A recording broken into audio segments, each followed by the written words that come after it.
Gaming news today is all about surprises. We're already hearing about GTA 6 from insiders who are speaking to its release date as well as its price point. We will take a look at the reports on that, but also arcraiders. Over the weekend, the CEO confirmed that yes, we were correct. There is behavioral matchmaking in the game. Many people were dismissive about that report, claiming that no, there wasn't, or that, oh, it was just somebody from the art department that said that. Well, I think the CEO ranks high enough to speak to the matter. However, we were wrong about how it has been implemented, and we're going to talk about that. He has, in fact, confirmed that it's in the game, but not maybe in the way that people were expecting. And what does it mean for how you're going to play the game now? We will discuss that as well. And also, Arc Raiders isn't the only live service game getting some shakeups and some changes. Marathon from Bungie no longer has its art director, but it's extended beyond that. Seemingly, he is now no longer at the company. This is something that many of us expected to see in the wake of the art theft controversy that happened on his watch. It was hard not to think that he was more aware of it than originally indicated. He did, in fact, follow the artist on Twitter, and the apology and stream where he had to kind of read through that script felt extremely awkward, as if he was sort of staring down a firing squad, not just sort of like hate and trolling from the live audience, obviously, but probably facing, the loss of his job was what he knew was sort of coming. So he is gone. We will look at the reports on that as well. So what we're going to do with shows like this is, when there's a variety of gaming news things to cover, is I'll just use timestamps below. If I react to content, there'll be links to the original content below as well. And you're going to want to be here for these live shows. There are things you can do in the live environment you can't do if you're not here, like submit questions or comments that guarantee you a response from me. That is something that members can utilize with the question command. It pops up on screen, but the real thing is that you basically get a guaranteed response. So if you want to be here for these discussions, make sure you hit subscribe and the bell button so that you don't miss out. If you're in the live environment right now, do me a favor and hit that like button. Good morning, good afternoon, and good evening.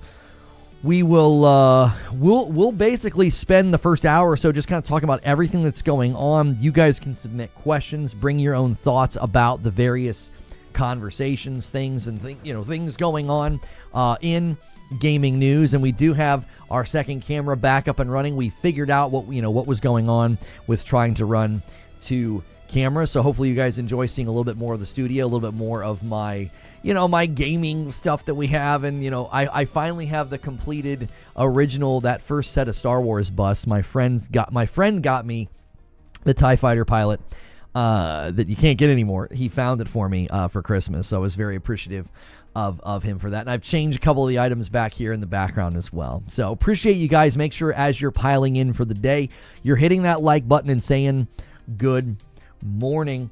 A lot of things are happening already in 2026. The fact that there are people already kind of speaking to the GTA 6 release date, as well as commentary on price. Now Tom Henderson weighing in on Twitter and saying, hey, I didn't say that. There are some reports out there of, they're alleging that he has said some things that he has not said. I've got a report that we'll be looking at with respect to the GTA 6 release date.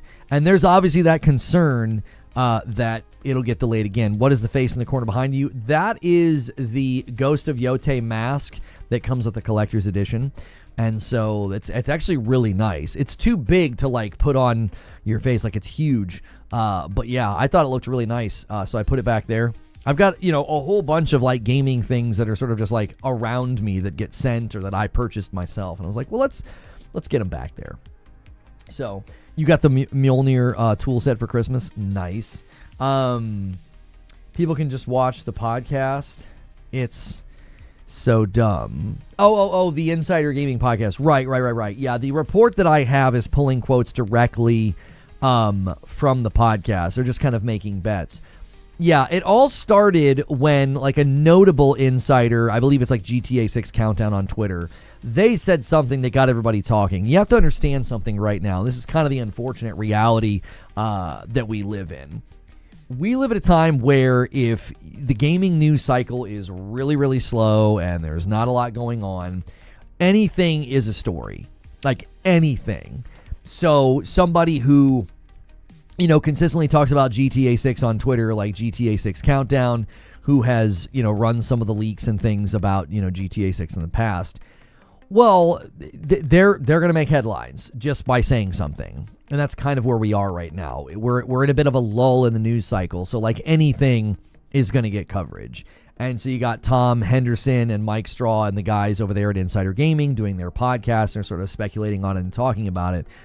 Everybody's going to grab that and run a report on it because there's just so little going on.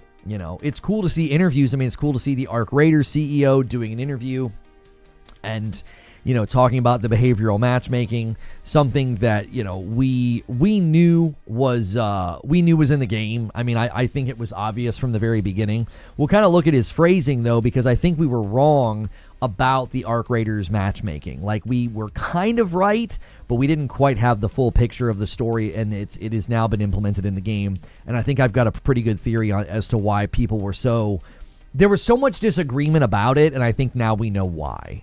Apparently, Todd Howard said that Fallout is now the main focus, which may indicate Elder Scrolls 6 is complete and being polished. I don't think I saw that anywhere. Where did you see that? That he said Fallout is now the main focus? Did he do an interview somewhere? I didn't see that.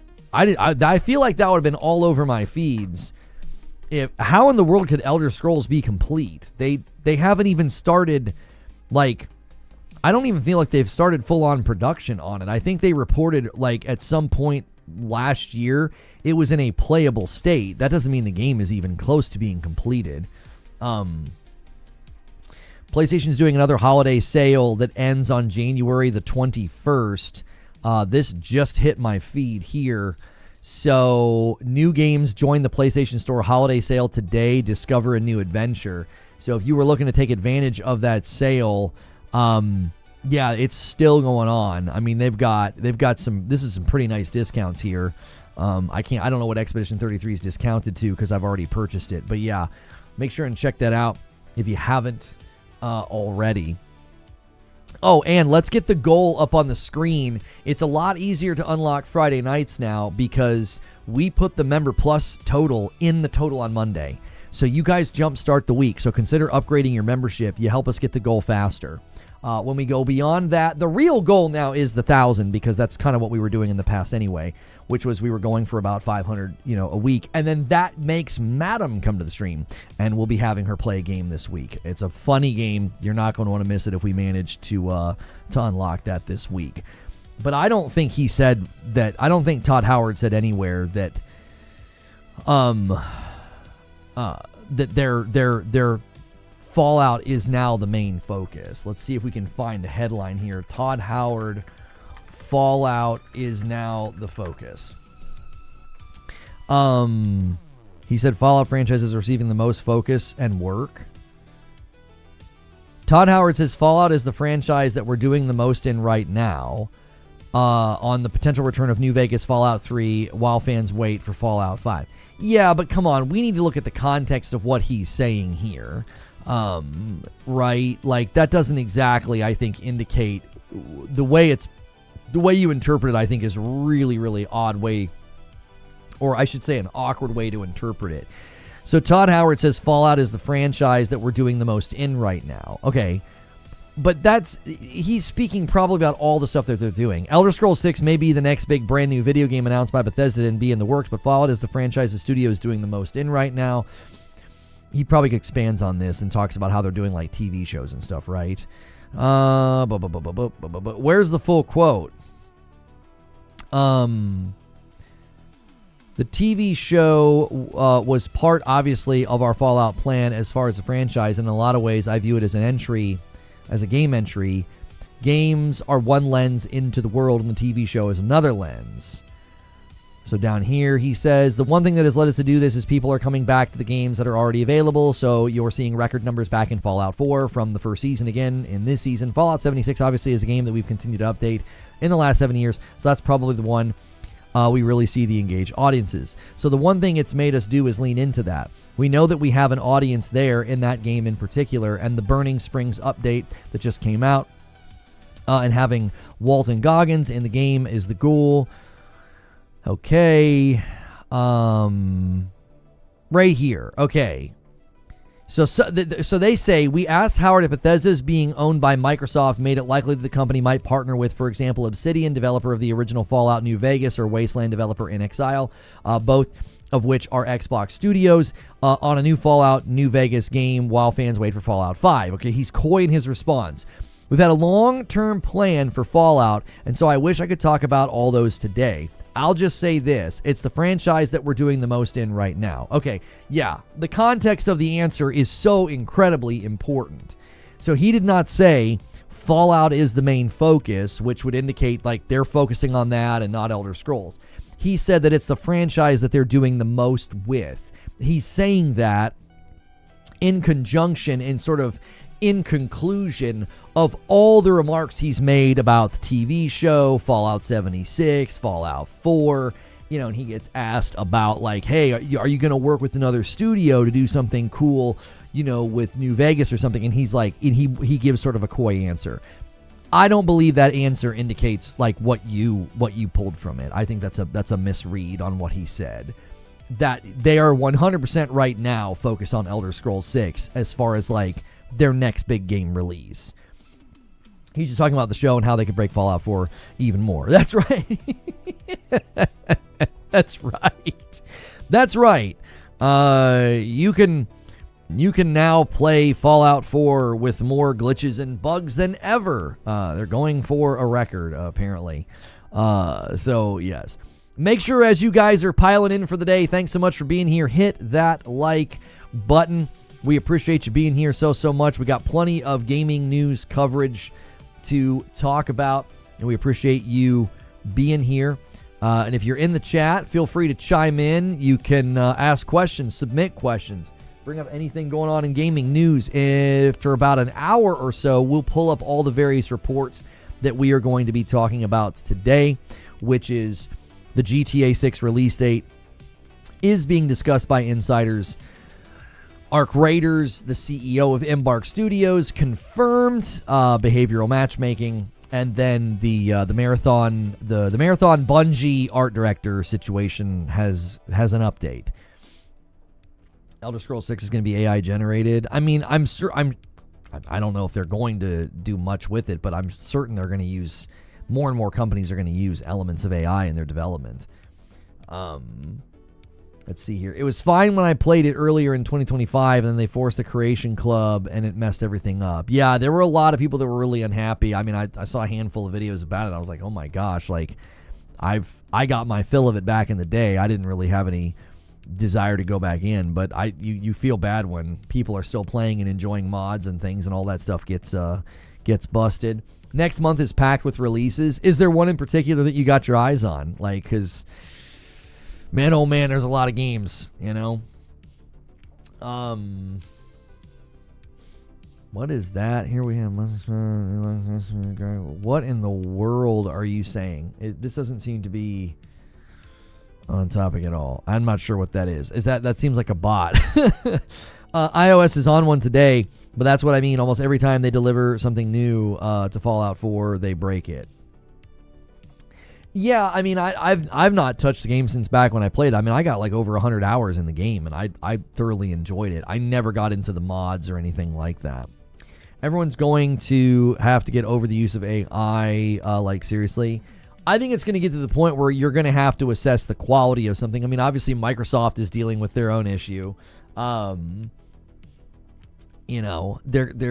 dealing with being called microslop, which that is certainly the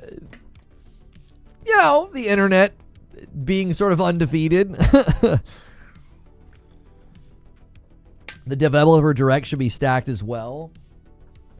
Yeah, Ecstasis was speculating about everything that was going to be there and, what could be shadow dropped and things of that nature. So, yeah, I wouldn't be surprised if we get a Dev Direct announcement this week, I would think. So, last Friday I was in Stella Montis fighting the Bastion with the lobby. A guy jumped above him as I was throwing a grenade and got down. We revived him, but I knew my sheet wasn't clean anymore. That's right. You got yourself a wrap now.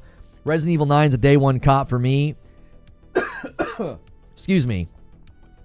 Yes, I'm looking forward to Resident Evil 9. I'm hoping it has enough Resident Evil 7 in it, like the style. It seems like when you play as Grace, it's going to be more like Resident Evil 7. And it seems like when you play as Leon, it's going to be more like Resident Evil 4. So it will be interesting to see how that kind of flows together with the more third-person combat focus versus, sneaky, don't get caught, the situation that I think made Resident Evil 7 so compelling was just kind of how it opened like that. And, yeah, we'll see. When they announced Leon, they made it clear you got two protagonists, and they're going to play very, very different. So I'm excited to see how they kind of balance the two. Satya is like, stop calling it slop. Stop making slop, and we'll stop calling it slop. Yeah, I mean, he, as a CEO, I was surprised to see him sort of tee that one up so easily. Like, it's like, is it your first day on the internet? If you don't want people to call you something, then I wouldn't say it out loud. If you don't want people to call your stuff slop, then don't say it, because they're going to be like, oh, you don't want us to call what you're doing slop? Oh, well, it'd be a shame if we did it even more than ever. And if we did it with your brand name, you know what I mean? Like, is this first day on the internet, I think. It's like, dude, wow, this is a bit of a misstep there. Like, you either lean into it. If people are going to call you something, just lean into it.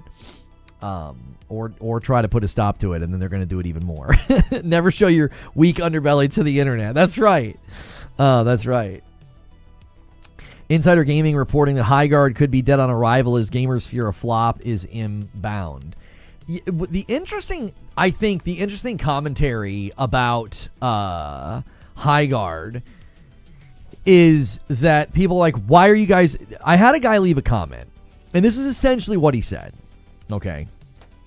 He essentially said that if this game flops, it's because people were hating on it from moment one. And I'm like, okay, let's just slow down a little bit. If a game flops, it's not because people were hating on it from moment one. I think we're getting like chicken and the egg here, okay? We're getting a little chicken in the egg, just a little bit. Okay, if something flops and it also was hated on people from day one, just track with me here, okay? Maybe it was going to flop to begin with. Maybe. Like, maybe it was bad. Maybe it was a bad game. Maybe it looked bad from the very beginning.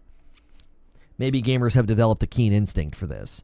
Now, there are certainly times where people brigade against a game and it does nothing to it, which I think is a pretty strong indication that you cannot, like, manifest a flop. Like, we hate this game so much, we're going to downvote the trailers, and we're going to manifest a flop here. They tried to do that with Assassin's Creed Shadows. It sold well. They all had to retreat to the narrative of, like, but Ubisoft's share value. Okay, that's not what anybody said. Everybody said that it was going to flop, and it wasn't going to sell well, and it was the second most commercially successful Assassin's Creed in history, behind Valhalla, which is an absurdly successful game due to when it launched, right? They tried to do the same thing with Ghost of Yotei. And Ghost of Yotei is doing just fine on the sales charts. Made a ton of money. And so now, here we sit again. You've got a game that I would argue is not being brigaded against.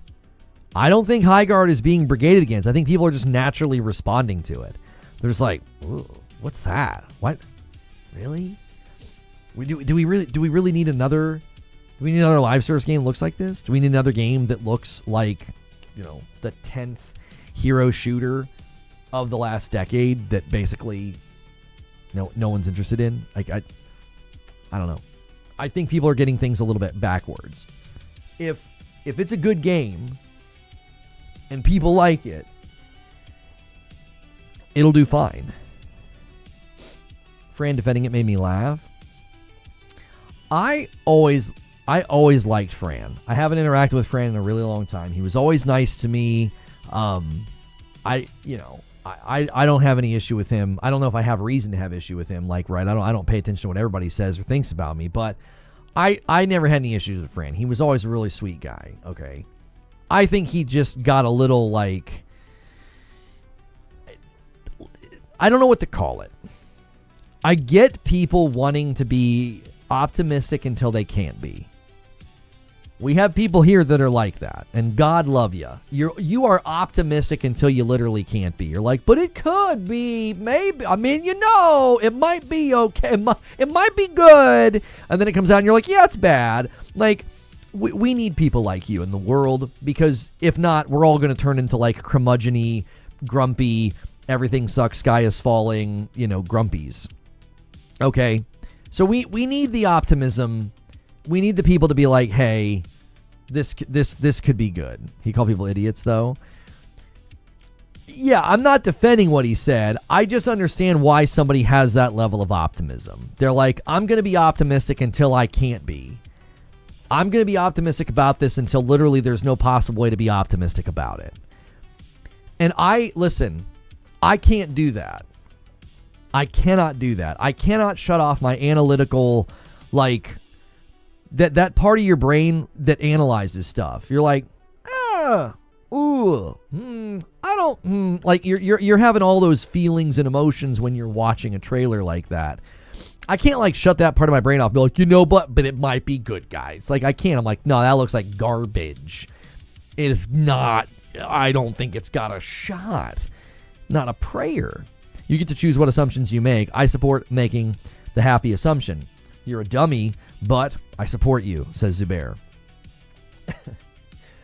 Yeah, I think maybe if he wouldn't have called people idiots, I think it would have probably gone over a little bit better for him. Like he showed up in an Asmongold video, and Asmongold was like, "Why are you defending this?" Like, I don't know if he's what did Asmongold say? Asmongold said something that was so spot on, and I can't remember what it was. I was like, "That's exactly right."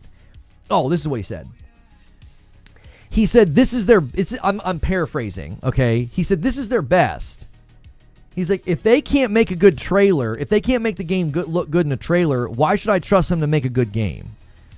Listen, I don't agree with everything he says. I don't agree with everything I don't think anybody says, right? Except for God himself. I don't agree with what everybody says. There's no way. There's not a person alive that I'm going to be like, we agree on everything. I don't think that's possible. So I don't agree with everything the guy says. But when he said that, I was like, that's pretty much a bullseye. Like, if this is your best foot forward, listen, somebody somewhere, a group of people watched that trailer and said, this is awesome. This is going to convince people to play our game. Let's put that in front of millions of people. Okay. I got to question their ability to discern quality. Right? I gotta be like, okay, can you really discern quality? Do you really know what's good? If you thought that trailer was good, why are you defending is easily countered with why are you attacking? Well, here's the difference. One is active, and the other is not. I wouldn't say I'm attacking the game. I wouldn't say that at all. I would say I'm extremely skeptical, and it has all the hallmarks of a game that's going to flop and fail. It looks like so many things we've seen before. Now, yes, there are people that are going on the full-on attack and calling it, oh, it's going to be more woke slop or whatever. Like, I'm not doing that. I think there's a big difference between defending and saying, that doesn't look good at all. If you're trying to, listen, this is the market, isn't it? This is the market. You come to the market and you say, we built this thing. And I'm like, the thing looks bad. What? Why are you attacking it? You should give it a shot. No, I shouldn't. My time's very valuable, and so is everybody else's. So, no. Doesn't verbalizing potential failure make it an attack? You have to define attack. I would define attack as going on the offensive in an effort to harm, defame, or, tear the game down. I feel that in my video that I made in my own observations, I have not gone on the offensive to try to tear it down. I'm saying this is what I'm seeing. This is my observations. This looks like a game that's DOA. It looks like it's going to be dead on arrival. It doesn't look like it has a shot. You have to define defense. Defense would be a little bit of what Fran did. I mean, Fran went on the defensive and is talking about how there's all these mechanics, there's all these things, you know, that you can do that we've not played before. And it's like, yeah, okay, but do you know if it's going to be any good? You know what I mean? That's a very blurry line. It is a blurry line because, like, what are we supposed to do? We can't stay neutral. We're not benign creatures. We're not like, I'm neutral until I play it. Like, we all have a reaction to something. Rejecting is not attacking.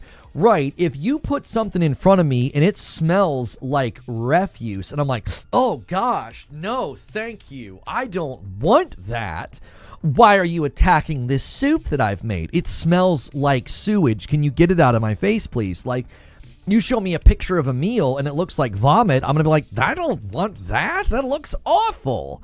You're attacking something I worked hard on. I don't care. You could have been in the kitchen all day making that. It looks terrible. It smells awful. Like, we just have a natural response to things. And I think one of the big dilemmas right now, yo, what's good, Rose Girl? Thank you. Is that people are like, that looks bad. Or that looks like something I played. Or who wants this? I don't want this. Listen, the gas on the fire was certainly Keeley being like, for this last game that was made totally in secret by the people behind Titanfall and Apex Legends. And we're like, oh. And then they're like, it's a new breed of shooter. And we're like, you put them on horses? Like,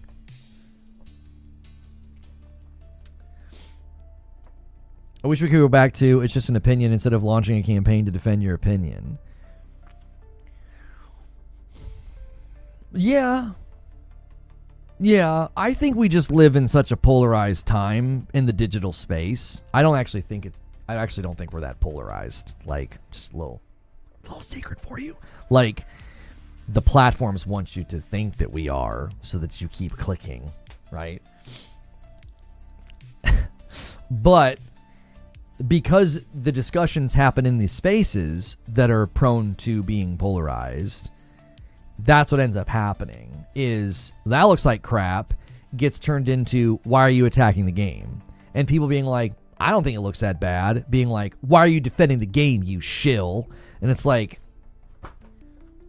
wait, aren't we just both doing the same thing? I'm kind of rejecting it. I think it looks bad. You're kind of accepting it, at least tentatively accepting it. And you're saying that it doesn't look that bad or it looks kind of good.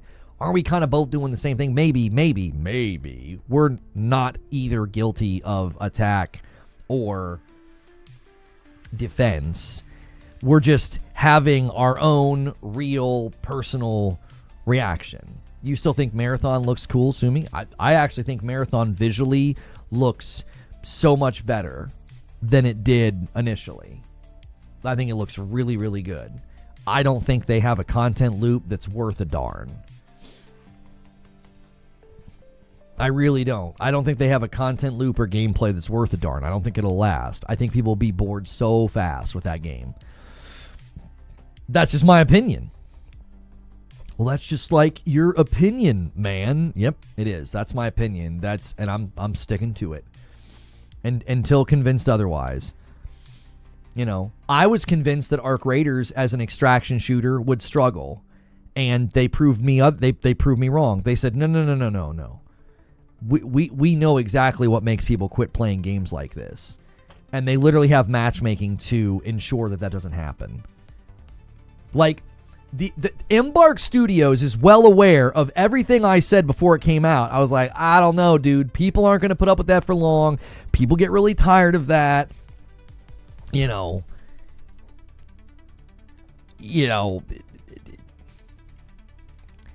But at the same time, if... Oh, gosh. I bumped the mic. Sorry about that. I'm neutral about it. Person's here. That's right.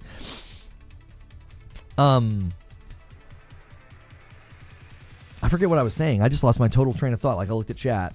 You can't put Sydney Sweeney's name in chat like that. That's not fair. I just watched the High Guard trailer again. Is it the haircuts and the ponies?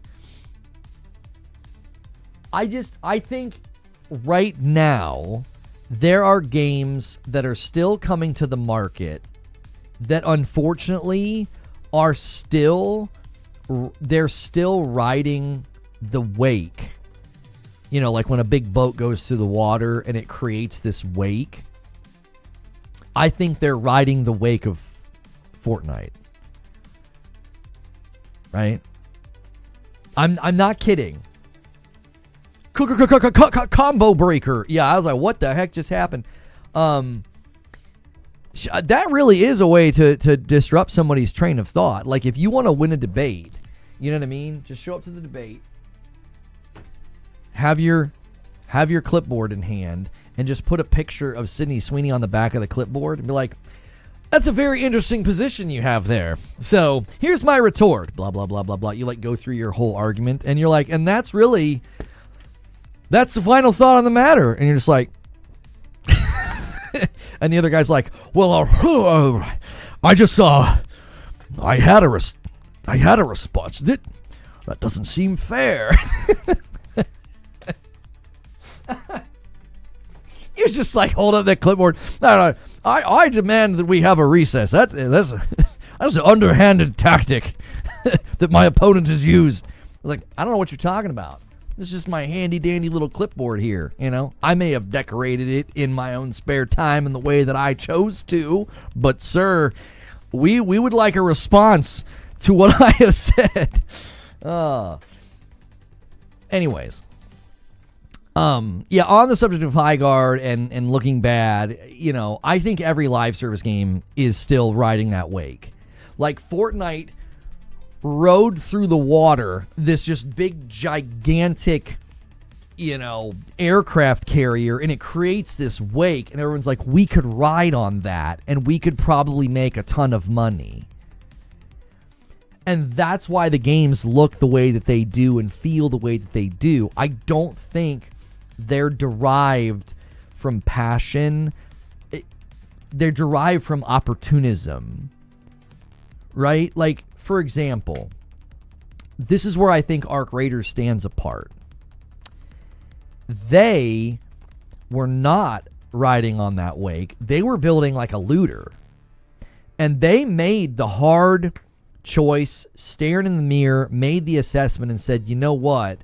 This is fun for about a week, but without any tension and without any, you know, threat or any of that. There's none of this like, ooh, what might happen? It just becomes a rote, rehearsed, boring experiment. And they went back to the drawing board and they changed the fabric of the game to be one that includes PvP. Now, I still maintain that Arc Raiders is basically a PvE looter shooter in disguise. Like, I think what they did is brilliant. And that's why the game's doing so well. I wouldn't be surprised at all if their internal numbers make it very clear that, like, yeah, most people are just doing PvE. Right? They're grinding. They're getting their stuff. They're getting their blueprints. And they're getting the heck out. They're working together and they're having a good time.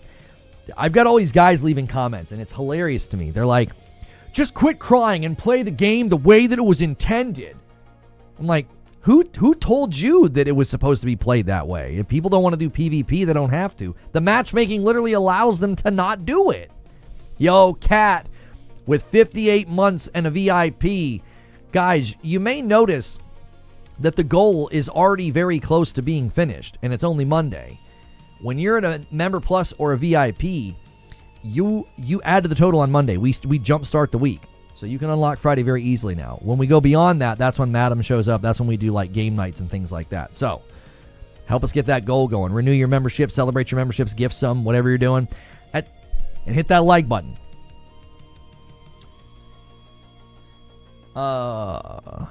When you go to breaks, you could leave a cutout of her on the chair. For sure.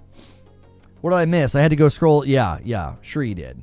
You didn't miss anything. Just us talking about High Guard. People are putting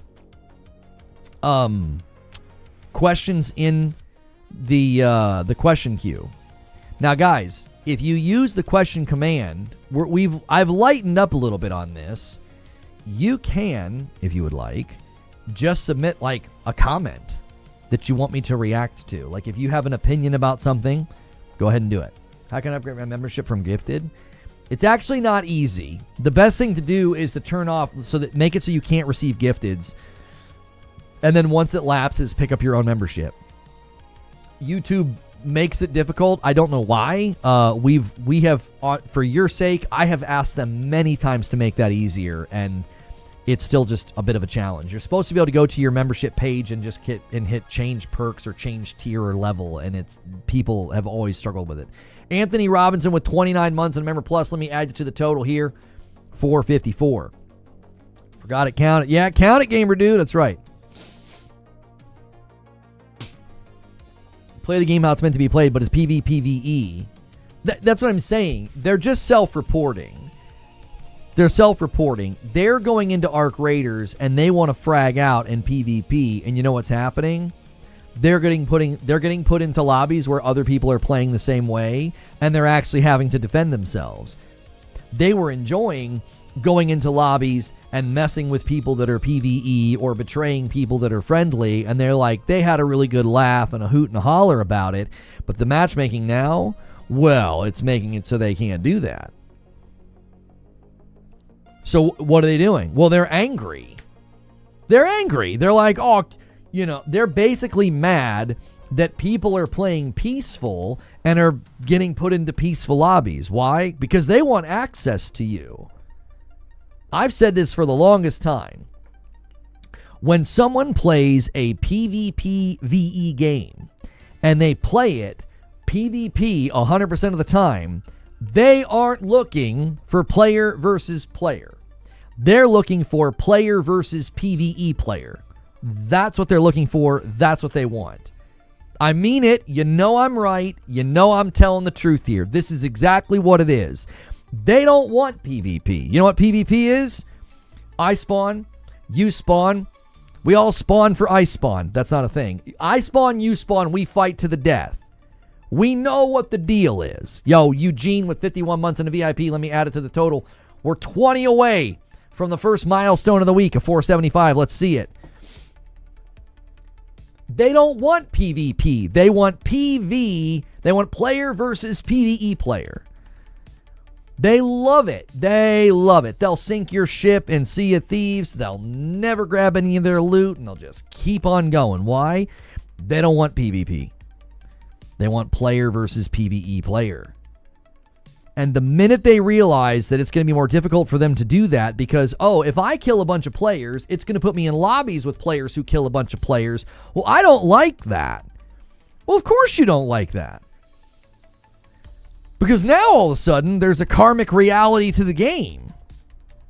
And you're like, hey, this doesn't seem right. I should be able to go into a game and shoot some poor, busy mom or dad or college student who's just trying to find a couple of iron, metal springs. I'm going to shoot them in the back. It's like, because why? Because that's easy. That's why. I'm not even throwing shade here. I'm just calling balls and strikes. We take the path of least resistance as human beings. It's what we do. It's what we do. And that's the path of least resistance, is killing players that are not as good as you, or maybe they're not paying attention, or they're peaceful. They're like, hey, don't shoot. I'm just trying to get out of here. And you're like, yeah, that's cool, man. I am too. Bah, bah, bah, bah. And you're like, ha, ha, ha. I'm going to get your stuff. Well, the PVE, not the PVE, the Arc Raiders, behavioral matchmaking, the aggression-based matchmaking, I'm here to tell you, it's going to frustrate those people. That's why they're on that video and they're so mad. This is my favorite part. The one guy said, read the room. This video's been disliked a ton. Really? It's got an 89% like ratio out of 102,000 views. You sure about that? You sure about that? He's like, you read the room. I'm like, you need to read the room. People are literally playing and having a good time. They're literally having a good time. They're booting up the game. They're playing it in their way. And the behavioral matchmaking is ensuring that, like, if you really don't want to throw down and get into fights all the time, you don't have to.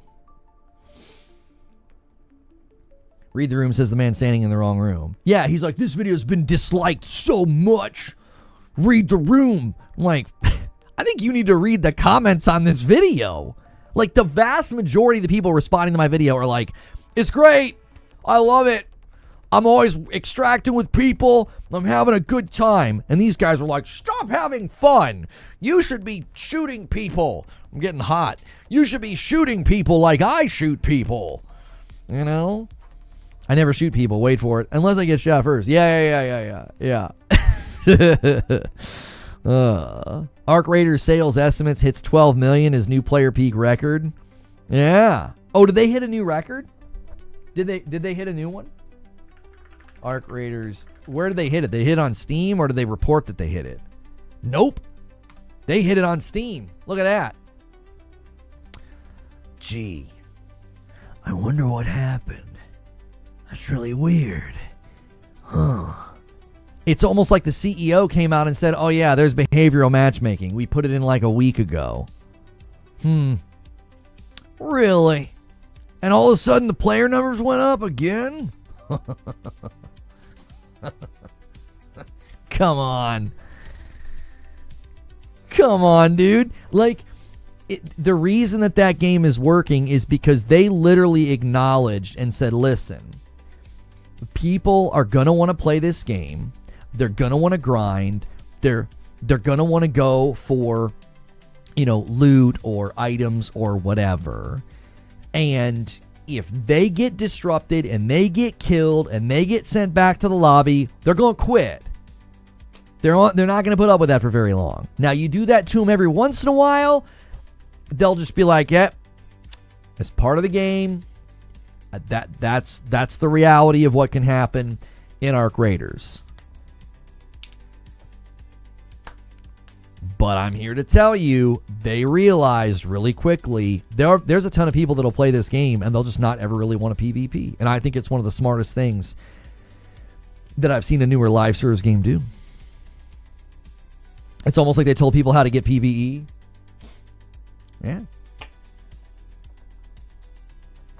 I had a pretty good steady flow of people on my video telling me, they're like, it's not in the game, you're full of it, this is clickbait, this is garbage. Oh, the Steam DB has a different all-time of 481. Okay, well, still, the one that I looked at, they set a new record. They got pretty doggone close to setting it. So, it doesn't surprise me that it happened on a weekend where the CEO was like, oh, no, yeah, behavioral matchmaking is totally a thing. Yeah, yep. We match people. I'll look at the article with you guys here in about 15 minutes.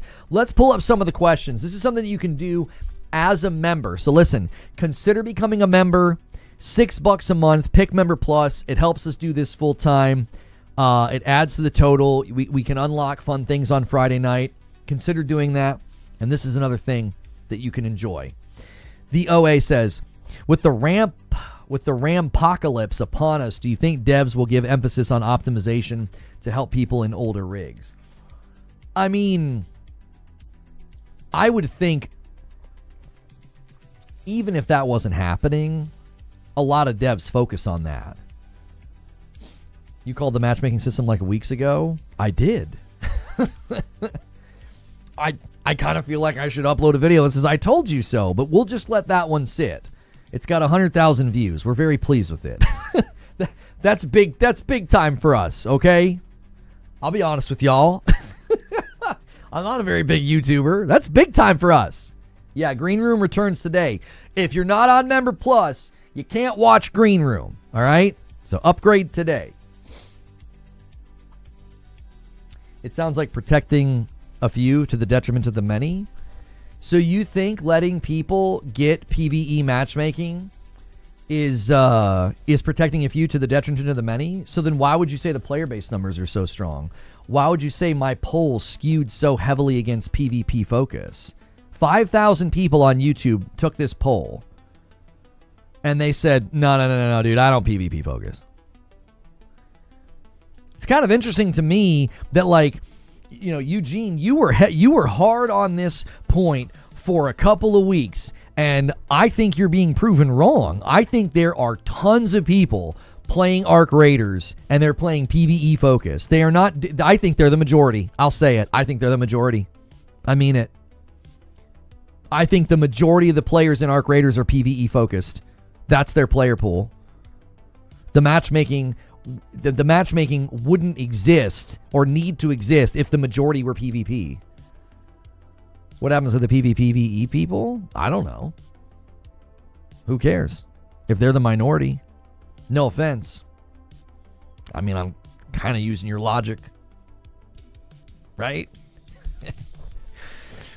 If the majority is having a good time, I mean, look at the player numbers. There's a lot of people playing. They're doing really well. What, 2 months after the game came out? If you're like, I don't like this because I'm either in lobbies that are too chill or too extreme, it's time for you to just go play something else, I guess. Maybe this game's not for you. Maybe poker just ain't your game, Mike. Like, maybe this game's not for you. Or maybe the matchmaking is fine-tuned and the people that like to kind of have a mix of both are having a good time. We don't know. I mean, look at the player response. It's hard to think that people are booting up the game like, this sucks. This isn't what I wanted because of the matchmaking. Broken Earth with a $5 super chat says, PvE Arc Raiders unite. My man, Overwatch 2 is amazing. Upgraded to Member Plus. Boom, boom. That counts as 2. Thank you. If you do a bit of both, you'll land with people who do a bit of both. It's very obvious. That's also possible. Keep in mind that the PvEVP people included those working together. If it self-selects people into PvE game, that's what happens. That's what I'm saying. The PvE side needs the PvP potential to keep it more exciting. I've consistently argued that. I had a lot of guys in my comments on the video, they don't agree with me. They say, why can't you just give us PvE? And I consistently tell them, you don't necessarily sense that it's happening. It could be happening at a subconscious level. It's more exciting to team up with people and to extract with people because they might not team up with you. They might kill you. It's true. They might kill you. And I'm telling you, that's part of why when you find a friendly person, when someone works with you, when someone extracts with you, it's injected with extra oomph, I guess is the word I'll use. Oomph. It's injected with like extra excitement because they might not. Up until the point that you see the Speranza thing bling pop up, they could kill you. There's a little bit of flavor in the meal the whole time. A little bit of, I don't know. Oh boy, they might kill me. You love the new camera angle? Listen. We brought it back. We actually figured out why the cameras were freezing. We fixed it. USB hub is the answer. This looks interesting. Oh yeah, the FPS quest game looks pretty cool. If the PvP potential is completely removed, you're cutting most of the excitement out of the field of the game. Yeah, how exciting is it to find somebody to work with in a game where they don't have a choice? Do you know what I'm saying? Like, they don't have a choice. They're like, oh, hey, what are you doing? I'm looking for a blueprint. Cool, man. I'm looking for lemons. All right, cool, man. See you later. But when you walk up and you're like, hey, friendly, what are you doing over there? They're like, oh, what are you doing? Like, there's this sort of, wait, hold on. The idea that no one could ever do that to you, I don't know. I think that's why they said in the short term it was great as a looter shooter. Long term, it got boring. The game loses excitement if the worst thing they can do is make yo mama jokes. Pretty much, yeah. If the worst thing you can hear is like, a slur or something. Yo, my man Ginger. I haven't seen you in a while, Ginger. Good to see you. 52 months. Happy New Year. Happy New Year to you, too. Thank you guys so much for being here. We appreciate you. We do. We appreciate you being here for the live streams. We're taking your questions. We're talking about all the various things going on in gaming news. ArcRaiders CEO confirmed that the aggression-based matchmaking is real. It is real. And feel free to chime in the chat with what you think about it. You can submit a question with the question command, the OA with a $20 super chat. There's totally a spectrum of PvP lobbies. When I accidentally downed someone for the next 5 to 7 games, I was in lobbies with people not shooting on sight, but very sus about me wandering about and asking if I was friendly. Let me set that super chat goal. You guys know I always forget to do that. I will gift a member. And you guys can help us hit the goal by upgrading to Member Plus or gifting a member as well. Oh, and back to your question, the OA. I don't think I answered this as well as I could have. I think developers have been focusing on, or should be focusing on optimization. Any game hitting a PC, I don't know why they wouldn't focus on optimization when the majority of people on PC don't have monstrous, super crazy strong rigs. So, it's like the competitive aspect of PvP. If I wanted to play the environment, I'd play a solo map with no people on Ark Survival Evolved. Right. Yeah. Even though it can still happen, the matching isn't perfect. Oh, for sure. And you might encounter a new player. And the new player might be like, yeah, I'm not here to make friends. Bam, bam. You know, and they kill you. It's very possible. You're going to run into a brand new player who's on like their second game. And they're like, I don't want anything to do with friendlies. You know, and they just shoot you on sight. And then eventually the matchmaking will funnel them into, you know, servers with people doing the same thing. Yeah, you need a little chaos. Working on a baker's dozen. Just the 6 kids outside the adoption. Oh, yeah. Listen, Ginger. The last thing we need are more Gingers. So I think you've hit quota, okay? So just, you know, for the sake of everybody, especially that age, just stop. Like, that's enough. Enough is enough. Turn that into a bit. Put that in one of your acts. You know what I'm saying? Like, we had to stop. The government called us. You can only, as a ginger, you're only allowed to procreate so many times before you get a call from the president. He didn't seem to make any. I mean, that's tough luck. You know, that's tough luck. I mean, not tough for them.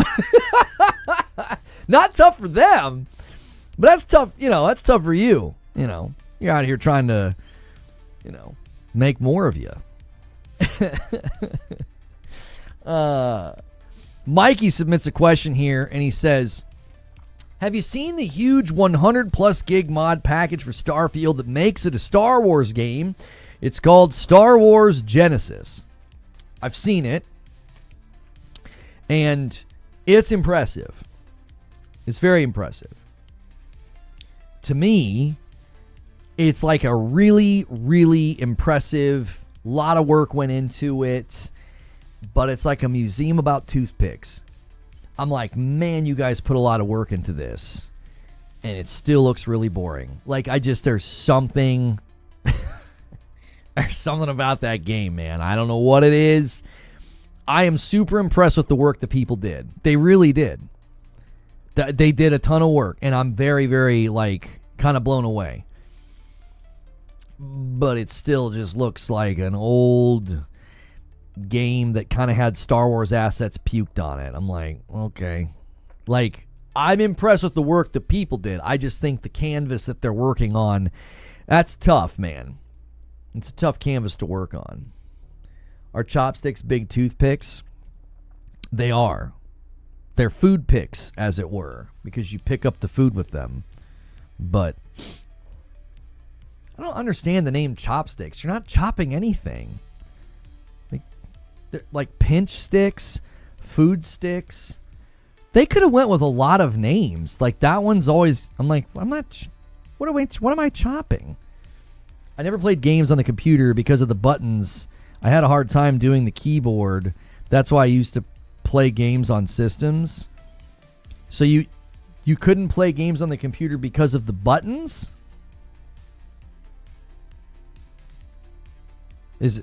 So do you need just a small amount? The Atari was the best, wasn't it? One button. That's it. You were in heaven. You're like, this I can do.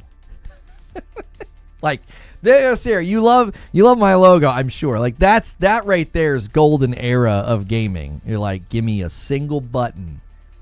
Shoot, jump, start the game, pause the game, all one button.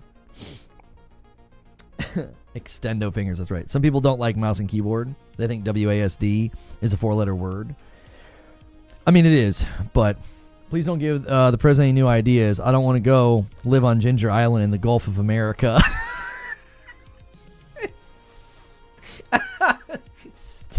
We would come and visit you.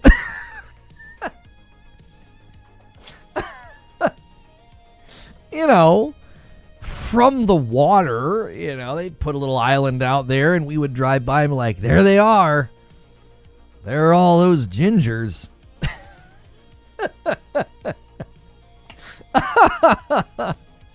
All right, let's go home and have some tacos. I'm hungry.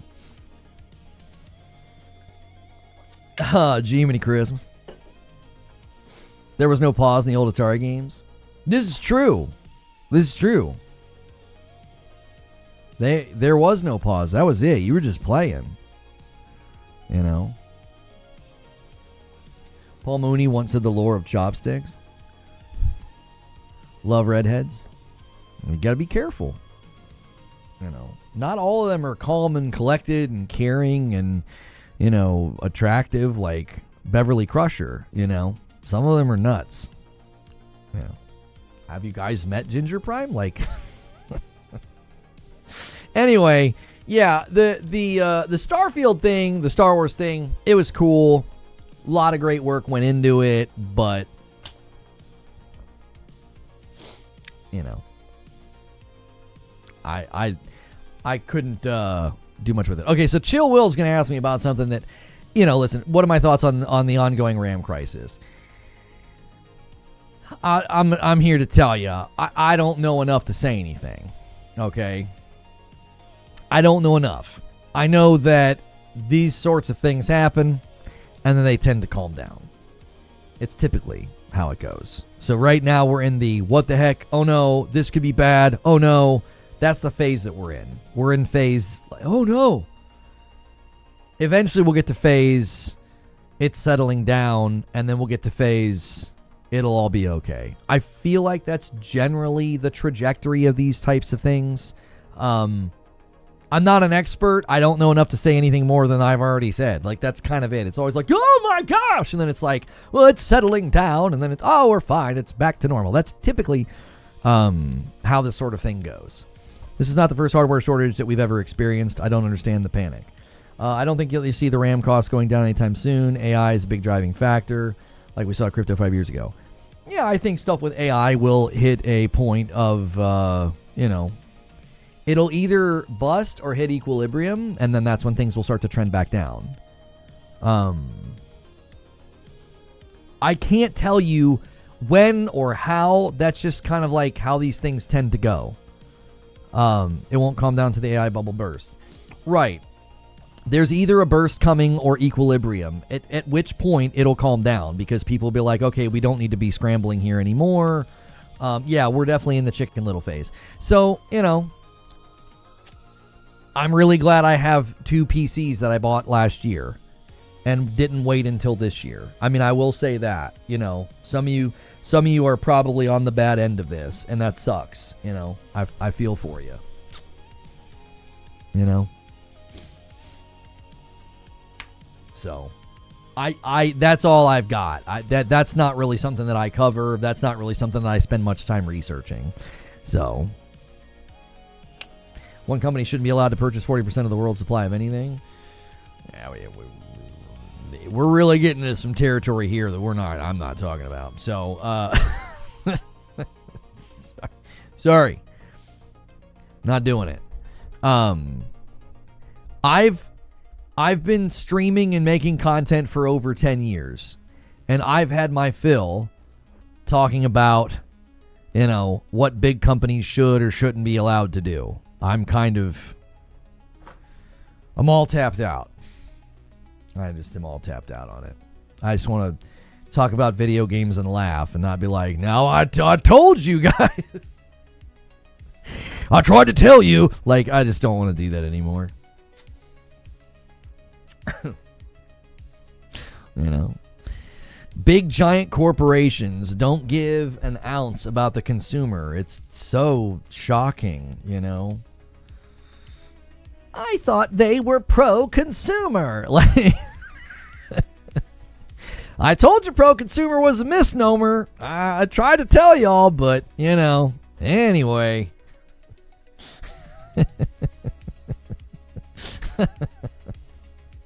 You know, everybody's waking up. I'm like, I can't believe it.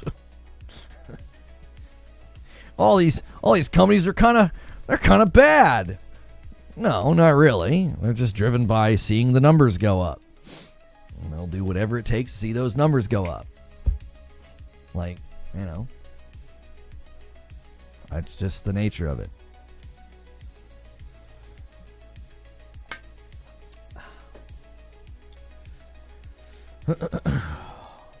No, I'm sorry to report. I hope you guys are sitting down this morning. These billion-dollar corporations don't care about you.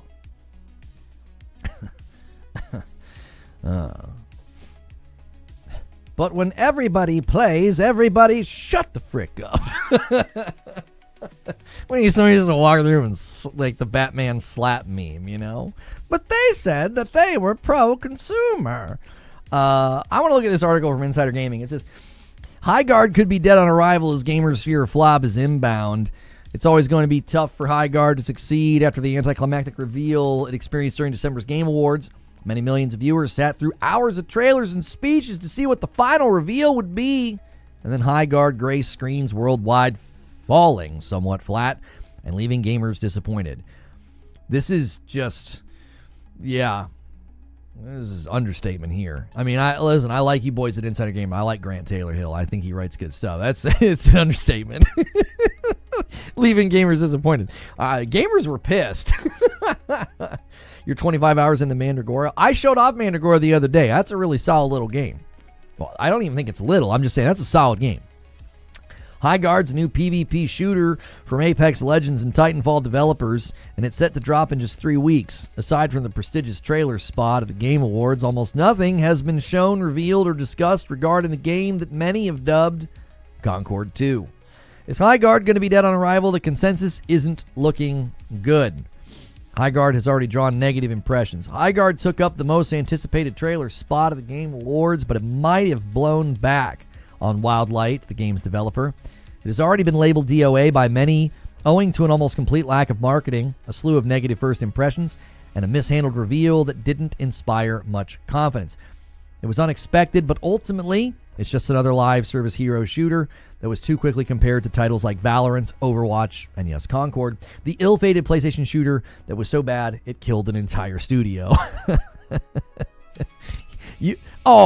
No, go back. Where was I? You guys have heard about PvP games. What about GVD games? Game versus developer. Well, man, the game killed the developer. That was a GG, well played. Good match. Anyway, many were left bewildered by the cacophonic? Like cacophony. Cacophonic. I've never heard cacophonic. Bewildered by the cacophonic trailer that didn't explain much. It was a visual showcase, revealing players, scooting across maps on the back of horses and bears while wielding swords, magic, and assault rifles, all in a bid to resolve classic first-person shooter arena mode set in destructible maps. There's so much going on, it's unreal. That's one of the first failures on Highguard. It's trying to be so unique while taking inspiration from many other games that it has spawned with a twisted, hard-to-place identity that gets lost in the complexity of it all. Yeah, I wouldn't use the word complexity. That's like calling a smoothie complex. Do you know what I'm saying? You can put strawberries, bananas, grapes, blueberries, broccoli, kale, and some fish guts in a blender, and you could be like, it's pretty complex. Well, no. It's disgusting. Like, I think that's the issue. is it's a bunch of stuff from other games, and it's a bit of a Dr. Frankenstein's monster, right? Not Frankenstein. Frankenstein was a doctor. It's a bit of a Dr. Frankenstein monster. It's like you got a bunch of stuff kind of stuck together that doesn't. It's like, well, yeah, I've seen that. I've seen that. I've seen that. I've seen that. I've seen that. But our game's different and new. I know, but I've seen this stuff before. I've played these games before. Like, I don't know. The hero shooter and live service FPS space is overcrowded and bursting at the seams with recent failures. Players are arguably fatigued by now, and Highguard's reveal just failed to convince them that it brings anything new to the table, despite Jeff Keighley's attempts to hype the game up at the Game Awards. Right now, the most glaring red flag is radio silence and lack of marketing for Highguard. It's coming out in just 3 weeks and has no major marketing beats, no influencer previews or campaigns lined up, and absolutely no social media momentum. I'm going to tell you what's going on. They're panicking. That's what's going on.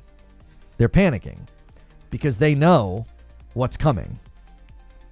You can sit here and say that people aren't being fair, or that, oh, it still could be good, or, oh, yeah, but it might be okay. Listen. They know, everybody knows what's about to happen. Okay? So, to me, I would say that they're panicking. On Steam, the game boasts just 7,460 followers at the time of writing, which is a pinprick in the user base compared to other similar titles. It echoes Concord, which only had a few thousand before it launched in August of 2024. Even a cursory glance at Highguard on search engine trend platforms reveals nobody is curious about the title. The official channel uploaded the game's inaugural trailer on December the 12th. It's garnered 90,000 views. That's nothing at the time of writing. It has an overwhelmingly negative like to dislike ratio. IGN managed to get 400,000 views on the same trailer, but that came with a 92% count of dislikes and an alarming number of negative comments. Good Lord.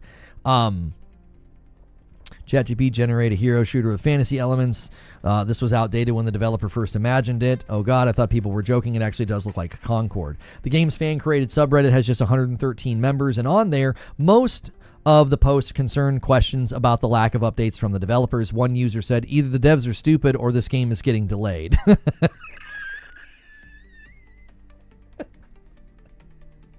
Why not both? You know? Why not both?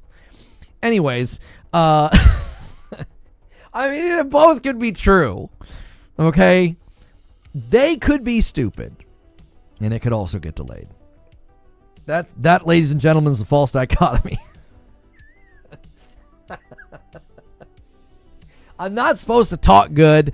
I know. I'm not supposed to talk good and use big words and talk about fallacies and everything else. But that right there, that's a false dichotomy. They can be brain dead stupid. They can be as dumb as a box of rocks. We don't know. And they could also delay the game.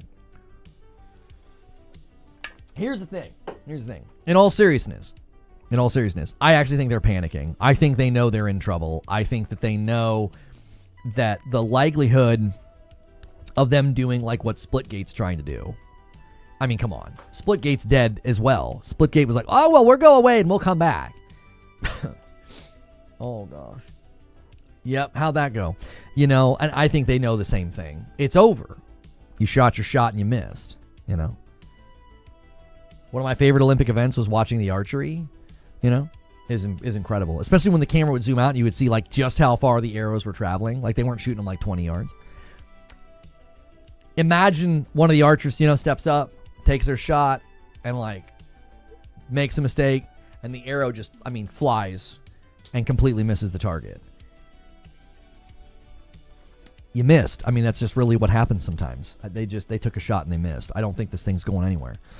It might boil down to the backlash being more emotional than anything else, as many have written the game off without A, seeing raw gameplay, B, without trying it out for a single second. Perception is reality in gaming, but the community is firmly unconvinced, and that might drive prospective users away without giving this free-to-play shooter even a first glance. Unless Wildlight Entertainment pulls off a rapid and aggressive marketing campaign to compel users to invest, the narrative of Highguard being dead on arrival might be a prophetic one. Let's just hope they didn't spend too much on the game at the Game Award spot. I'm just going to come back to what Asmongold said. He said, listen, if they can't be trusted to make a good trailer, how can I trust them to make a good game? I don't agree with everything the dude says, but I thought that was a freaking bullseye. I was like, that's exactly right. Really analyze every single thing that led to that moment. These homies put that trailer together. They didn't just put that trailer together. They said, this makes our game look so good, we should spend the millions required, or whatever the total was, whatever the price ticket was, to be main stage announcement at the end of the Game Awards. Homies, you talk about out of touch. Come on. Somebody, somewhere is, or maybe not somebody. I mean, this team seems out of touch, boys. That's a lot of discussion. That's a lot of work. That's a lot of stuff to be like, yeah, the game's actually looks terrible. Do you want to know what this makes me think of? This makes me think of Leslie Benzies and Mind's Eye. That's what it reminds me of. It's like you guys got put in your little, your little space, and you got all like, yeah, this is awesome.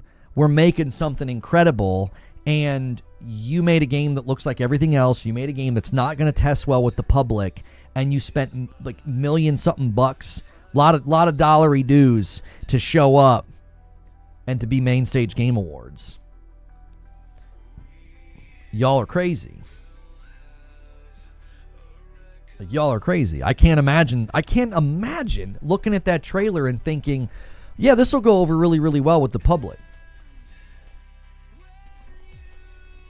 This will go over well. Like, I don't know. And not only to put the trailer together and to think that, but to write the check to be at main stage, Game Awards like that. I'm like, my gosh, you got a bad case of the Benzies. Like, what is going on? I literally did not say 90 euros anywhere. We'll get to the GTA 6 story shortly here. Yeah, that one. We're past the hour mark. Let's start going through the news stories. Guys, do me a favor. Hit the like button. Thanks so much for being here. If you've never been here before, you do not have to subscribe to the channel to talk in the chat. I don't want you doing that and then unsubbing in 5 minutes, right? I want you to sub to the channel if you want to get the content on a regular basis. We do a talk show Monday through Friday. We do uploads. I'm safe for work. If you like the idea of having a gaming podcast to listen to that's highly interactive, there's a lot of back and forth. You can submit questions and the like, and we do extra content for members. Subscribe to the channel. If you want to go beyond that and you want to support the channel directly, hit the join button. $6 a month for the the price of a cup of coffee. For $6 a month, you get into morning coffee, you get into the green room, and you get into the Discord. These are daily segments as well as a place for you to hang out. All right, hitting the like button's free. Do that too. Try to get us to 200 likes. All right, let's start going through the news stories here. So the one that like Tom Henderson's having to respond to. People are once again misquoting the man. It's not the first time. We're going to go to Game Ranks, though, on the subject of GTA 6. Okay. On the subject of GTA 6, Tom Henderson thinks Rockstar is confident Grand Theft Auto 6 will release this November for real. Now, he does speak to pricing, and he's being misquoted in some of the articles out there, so we're going to get to the bottom of this, okay? So Tom Henderson says Rockstar is confident that Grand Theft Auto 6 will make its November 19th, 2026 launch date, okay? He spoke in the first 2026 episode of Insider Gaming Weekly. Now listen, you guys, I've said this before. You should support Insider Gaming. I am not affiliated with them. I'm not included in any of their content or shows. I'm not getting a kickback from this. I have said for at least the last year or more, that is an outlet that you should support. Sub to them on YouTube, follow them on Twitter, click on their articles. They do good work. They will fix mistakes. They will fix headlines if they feel like they're misrepresentative. These guys do good work, okay? I like Tom Henderson and his outfit over there. They do good stuff. They're not owned by some corporation, they're independent. VGC, Video Games Chronicle, and Andy Robinson, the team over there, they're also a good outfit to trust and to support. Let the rest of these these outlets just go by the wayside. They're buffoons. Like, we can trust these guys. I mean, there could be other good ones in the mix, but a lot of these gaming outlets have just become they're not worth your time, all right? You can go with Insider Gaming. You can go with VGC. I'm not going to name other outlets and like name and shame. I'm just telling you. These are the ones that I think are worth paying attention to. Now, they did this episode titled 2026 Gaming Predictions, so Tom doesn't claim he's an insider source that said this, okay? He's not saying he has an insider source. This is the most important part right here. Tom does not claim he has an insider source, okay? Tom has sources in Rockstar Games and Take-Two. The information he does know has made him confident enough to make this prediction, okay? So this is what he says. He was asked about Grand Theft Auto 6's release. He said, quote, I think Rockstar are confident enough to know it will release this year, okay? So he's saying the smell coming from the kitchen is good. You know, he's got people talking. He's got people he can talk to, and he's like, they're confident. Okay, they're feeling good about this. If Tom had reason to doubt that Rockstar would hit their schedule on time, he would be monetarily incentivized to spread negative news. This is also correct. He's going to get better click rates. He's going to get more followers. He's going to people to come check out his podcast if he starts running that negative narrative. We know that negative gets clicks. We know, especially with GTA 6, any kind of that stuff gets clicks. As this is why we have articles right now about comments that he made in a podcast, because GTA 6 is red hot. Even if you see gaming rumors negatively, a credible source claiming that Rockstar is confident should make fans in the industry confident that this really is the last release date. Now, the price, okay? In their discussion about the price, Tom said this, I think $80, but they're going to push with something. Co-host Mike Straw then shared some speculation of his own. They will have a $100 version. They will have a $130 version, but I think the base game will be $80. Yeah, there'll be like a $300 collector's edition. We know they're going to do something. So now they are completely speculating here. They're not saying that they've heard anything. They're saying they think it's going to be an $80 game, $80 US, and there'll be other editions as well. So they're not saying they have sources. They're not saying what the game price will be. They are making predictions. I think that these gentlemen are correct. I think they're spot on here. I think the $80 base game makes sense. They're going to push that line the way that Nintendo did, but then they're going to have more expensive versions. 100, 130, a crazy collector's edition that comes with, like, you know, a set of car keys, you know, and then you'll be able to hang a poster of the lead character Lucy on your wall or something. Right? So that's probably where it's landing. I think that's a solid one. Now, GTA Online, Tom shared his perspective on how Rockstar will be lining up Grand Theft Auto 6's roadmap after the launch. Now, many people have speculated, and this isn't the first time hearing this, I think he even reported previously that GTA Online is coming after release. So what's he say? The thing with GTA is that they're going to stagger everything as much as possible because it's just going to be round after round of influx of people buying the game. Obviously, with the November release, they've then got Christmas next up, and then probably going to be GTA Online. Again, he's not saying he has a source here. Tom is careful to say, you know, probably he's speculating, he's guessing, okay? I think he's making a good guess, by the way. PC version is in 2027, and then by that point, if next gen doesn't get delayed, then they have got next gen versions in 2028. I think these are all completely solid predictions. We know the PC version won't even have time to come out in 2026 if they hit their November date. I have said, this has been my own prediction, based on what the CEO, Strauss Zelnick, has said in interviews, I think it's coming to PC faster than in the past. I think it's going to be on PC. Let's just say they hit their date in November this year. I think it hits PC in the summer of the following year. They'll try to get GTA Online up in the first quarter of 2027. I think they're going to try to have this thing on PC in the summer because Strauss Zelnick made it very clear PC's a big deal for them and a big focus. He was emphasizing that, seemingly winking the eye, tipping the hat, and making it clear that, like, oh yeah, we're coming to PC quicker this time. That was how I read it. I could be wrong, but to me, it feels like it's coming to PC faster. And then, yeah, next gen's late 2028, and that was before I've thought next gen's late 2028 even before the RAM stuff, but we'll see if that turns out to be true as well. Now, it's going to be about those waves, which is exactly what they did with GTA 5, and it's proven to be a business model that works, right? So they're just going to replicate that.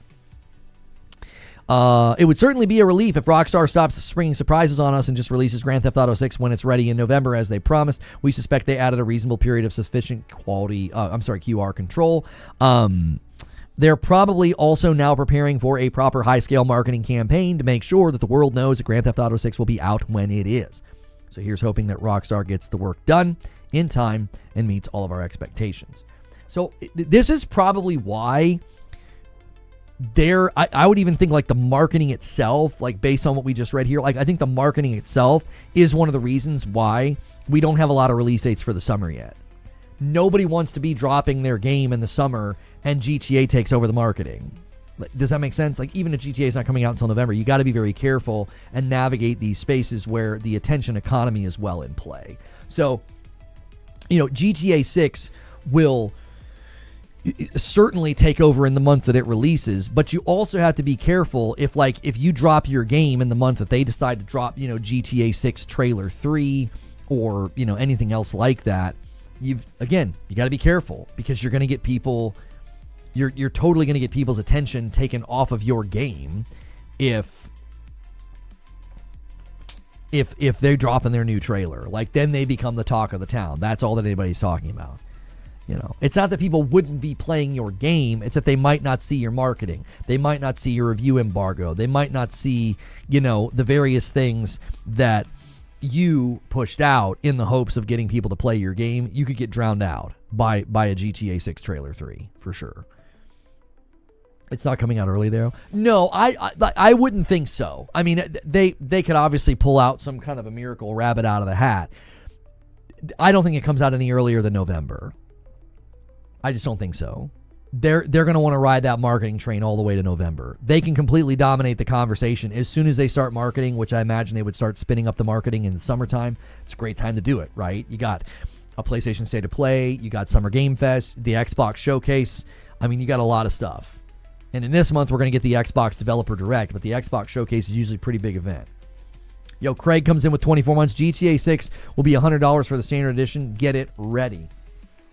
Guys, if you haven't done so already, try to help us get 200 likes on the video. We're at about 170 likes. We're super, super close. Help us out with our goal as well. You may notice the goal's high right now. It's like, how are we already that high?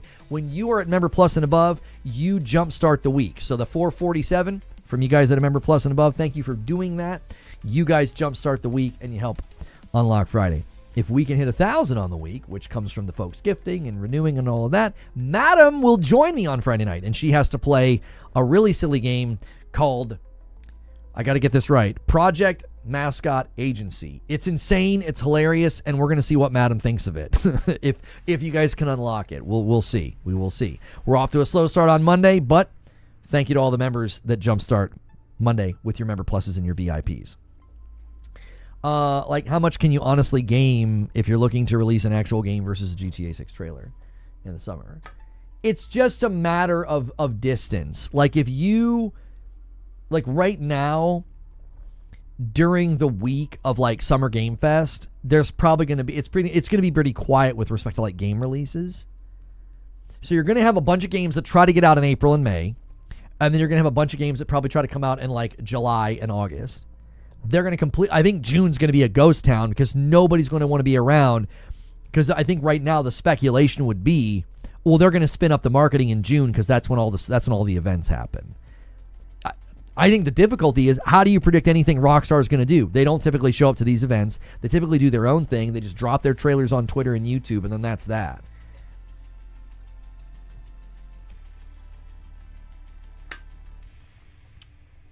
But you'd have to think like that's a prime time for the marketing to start in June.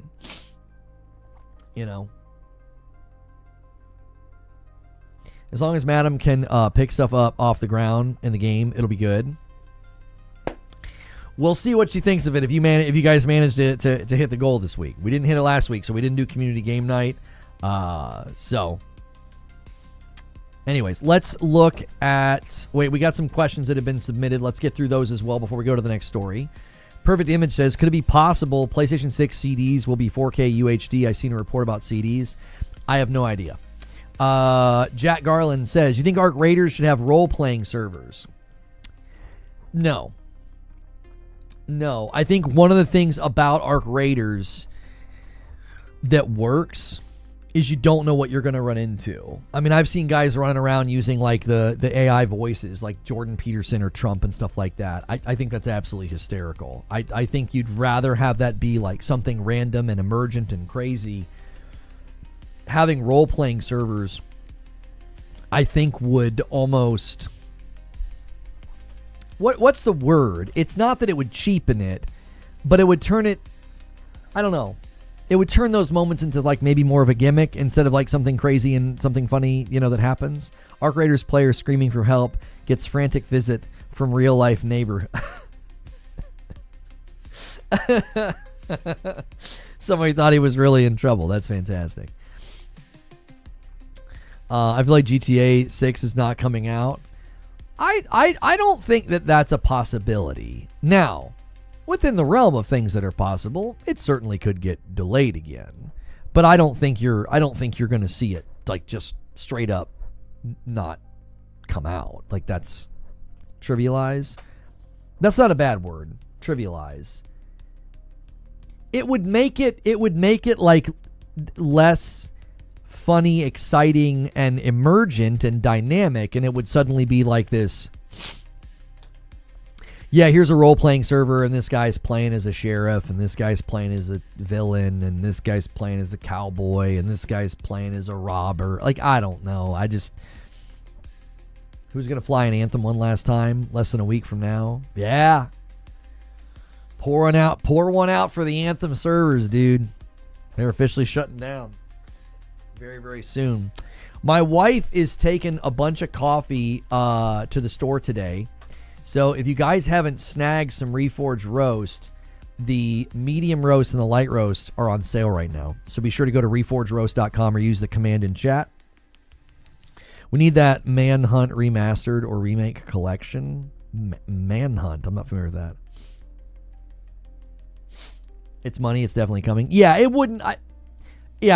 As far as like all of like the things that could happen with GTA 6, I don't think like it just not coming out. I don't think that's in the cards. No, I don't think so. I think they will most definitely release the game. Surprising that Anthem lasted as long as it did. Well, a lot of the times with stuff like that, there's a time of like, okay, let's keep the servers up, and that's not unusual for a game. Aren't the Destiny 1 servers still up? I predict the next GTA 6 trailer drops in May, either around the earnings call or shortly thereafter, with pre-orders starting in May. Full gameplay trailers will start around June or July. Manhunt was a Rockstar horror game. I've never played that one.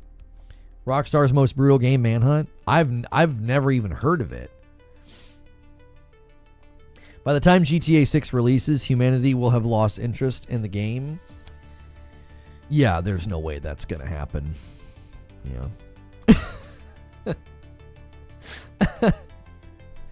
What do the trailers have now? Well, let's just look. Let's see here. GTA 6 trailer 2, 145 million views. Trailer 1, 271 million views. I have a really hard time believing that people are going to be like, you know what?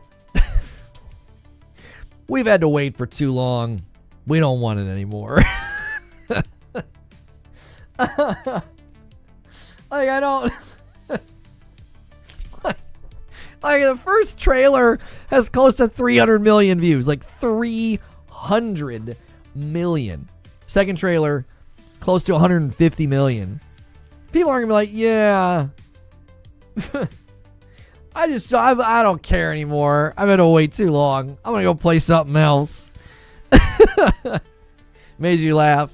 Yeah, I obviously I don't think you're being serious. Like, you're being hyperbolic, and I totally get it. People are like, I'm sick of waiting. Like, I get it. I totally get it. You know, we've all sat around and waited for the thing that we've wanted, you know, and it finally shows up. It does feel a little bit different. I remember I wanted goggles that like covered your nose with a snorkel, because we would always go to the local pool, and I wanted that, and I wanted it for a super long time. And when I finally got it for my birthday, I opened it, and I didn't say thank you. I said, finally. And my parents were like, that's not what you should say. And I wasn't being rude. I was just like, no. I was like, thank you. I was like, I've just been waiting for him for so long. You know, I was like, finally.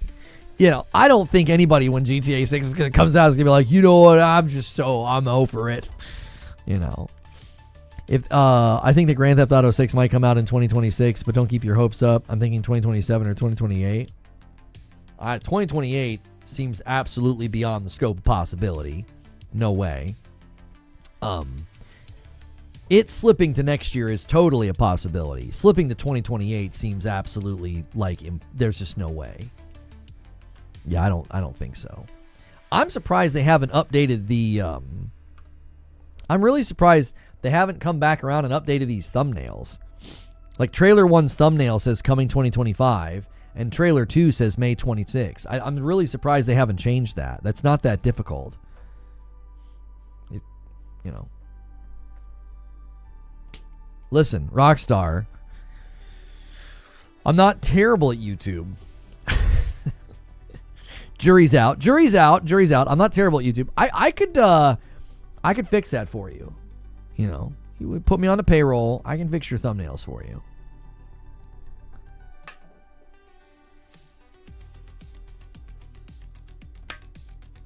Very curious about price and what number of people what number would make people not interested. Why would 28 be out of the question? There's no way. There is just no conceivable way that they would have announced a game for 2025 and like delay it to the middle of 26 and be like, you know what? We need another year and a half. Like, that's just, I can't see that happening. I can't. That seems like on the probability spectrum, like we can't say impossible, but on the probability, like if we're going to give it like a number, the probability out of 100 of that happening is like a 0.1. It's like, it's not even a full point. Like there's just no way. There's absolutely no way. They're heavily motivated to get this thing out, especially considering 2028 is when next gen would be potentially landing, and they would want to have updated versions for that they can sell people because, you know, they love to get people to double dip. You know? Guys, make sure it's saving your like on the video. We're at 177. Let's try to get that to 200.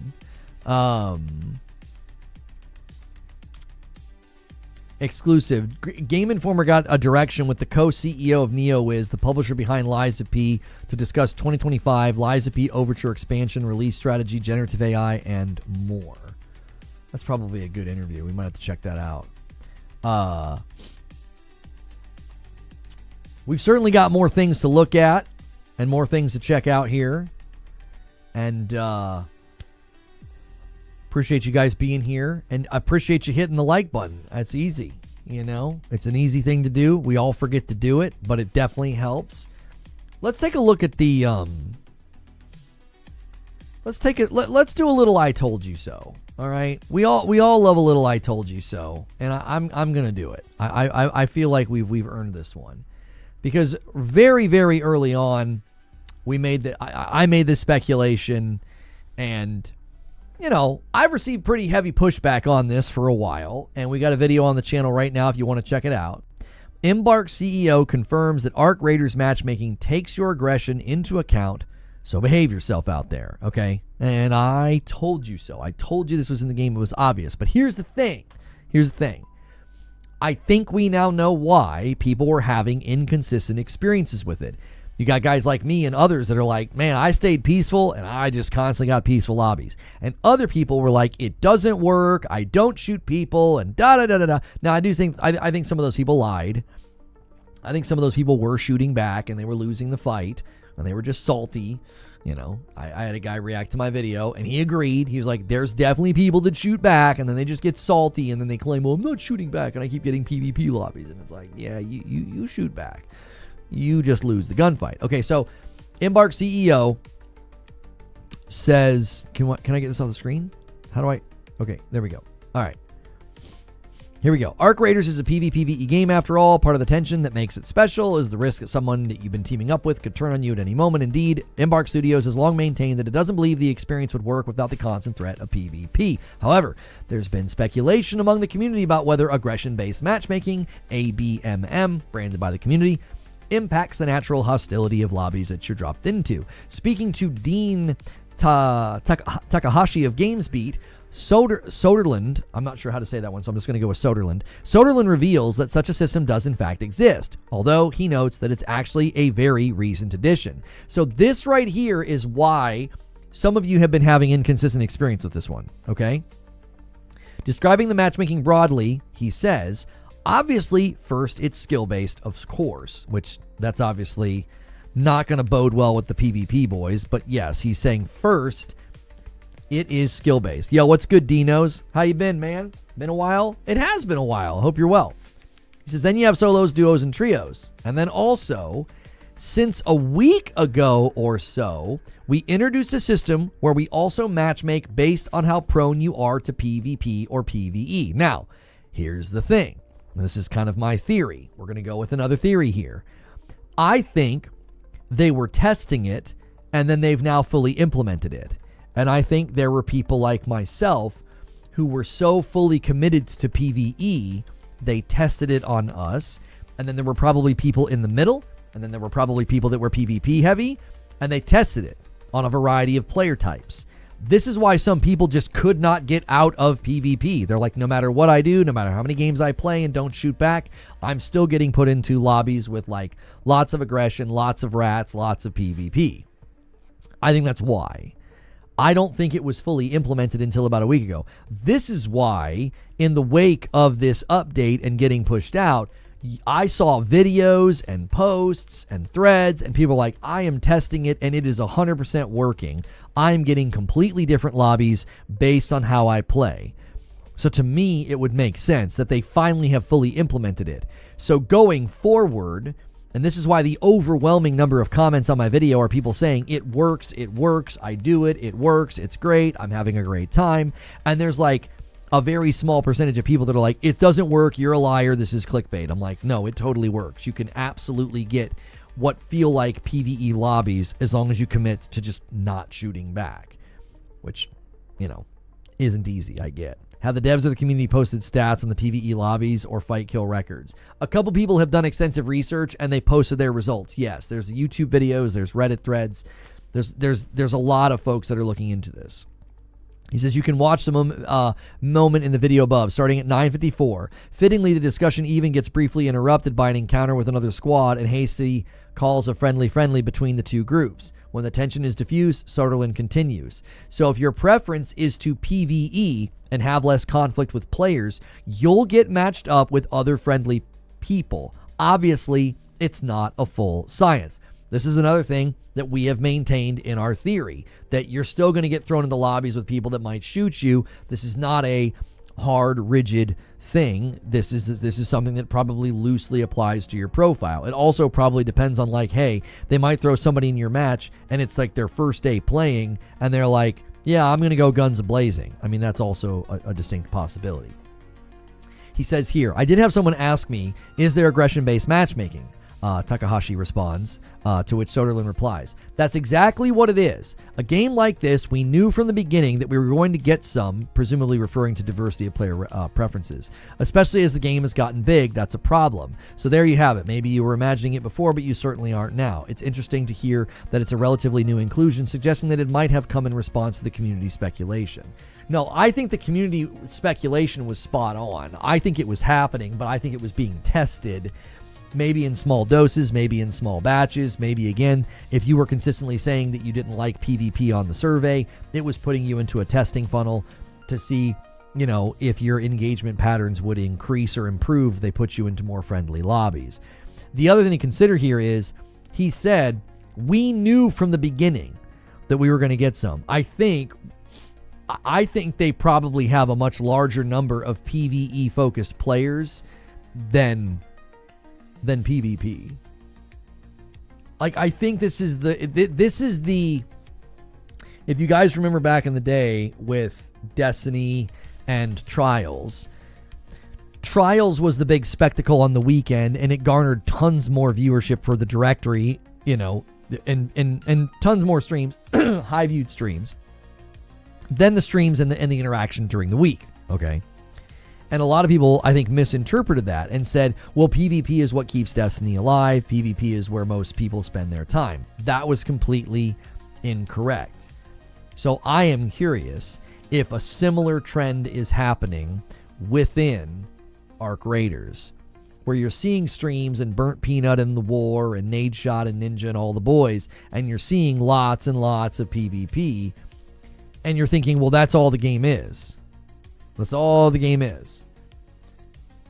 I think it's the other way around. I think the majority of people that are playing are PvE.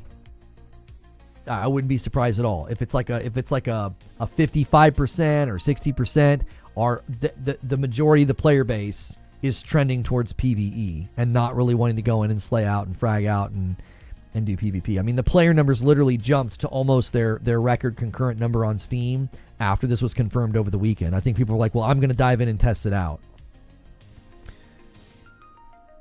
They may have had dumber, simpler versions of the system running, like making it part of skill-based matchmaking or something.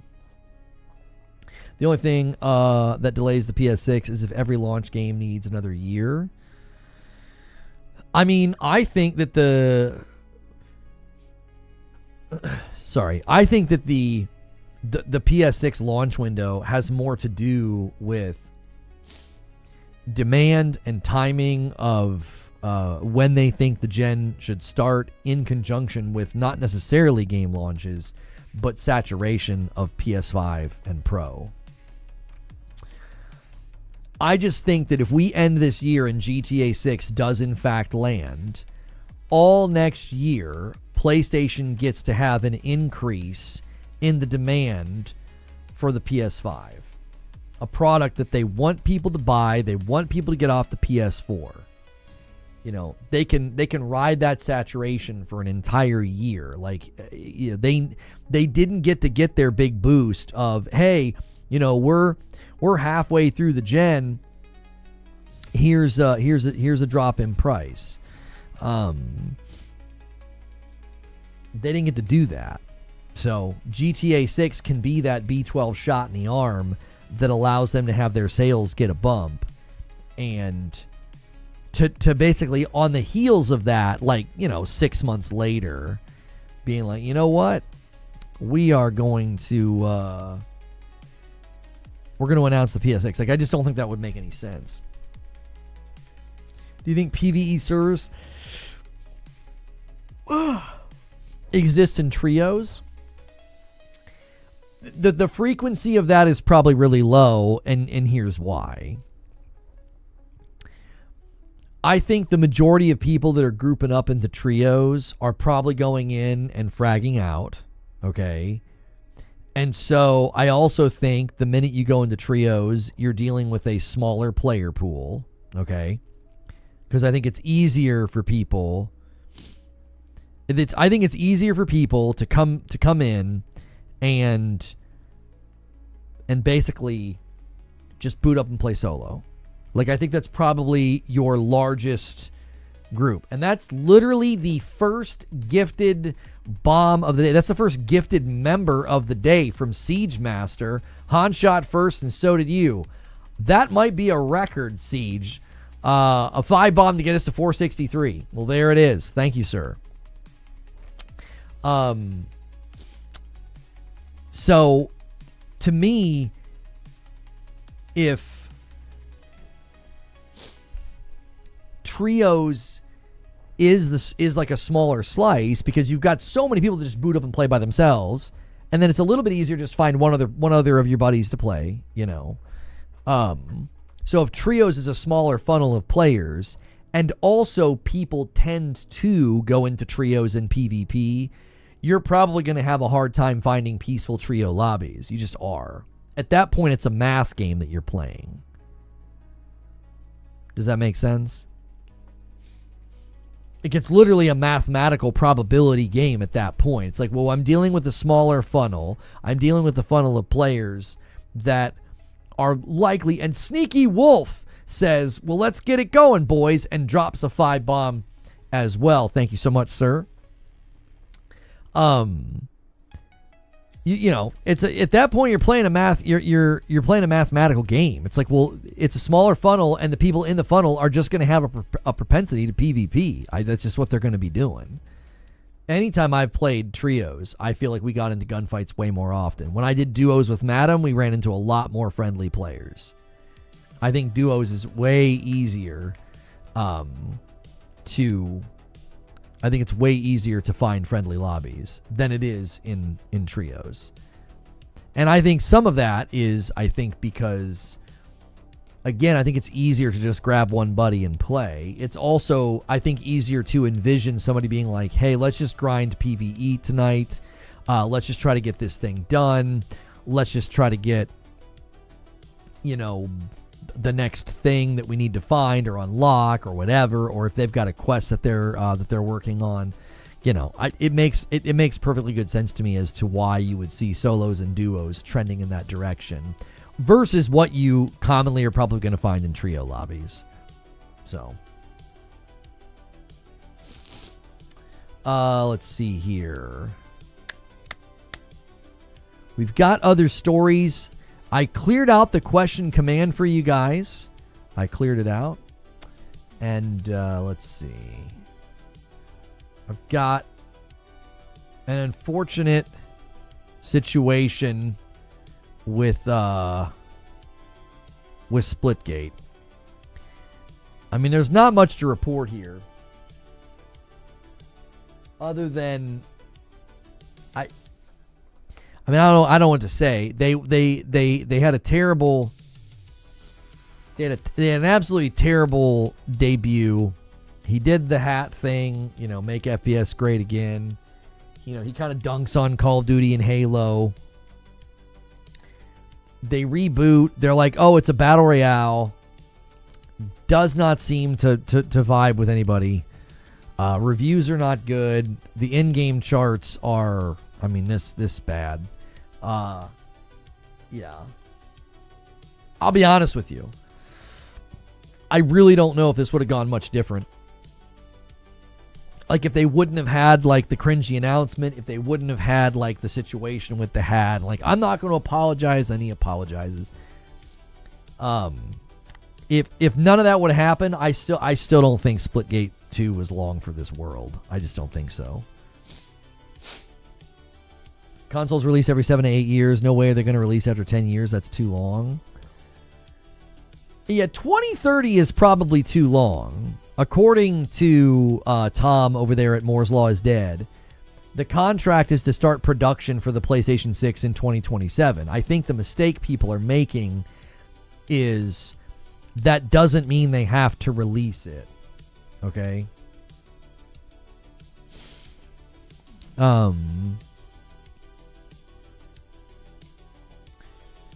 We saw this with the Nintendo Switch 2. Nintendo Switch 2 was in production. They had a release window. They had released, and then they delayed it. So to me, it's like, yeah, I could totally see them starting production on the PlayStation 6 in 2027. That doesn't mean they have to release it that year.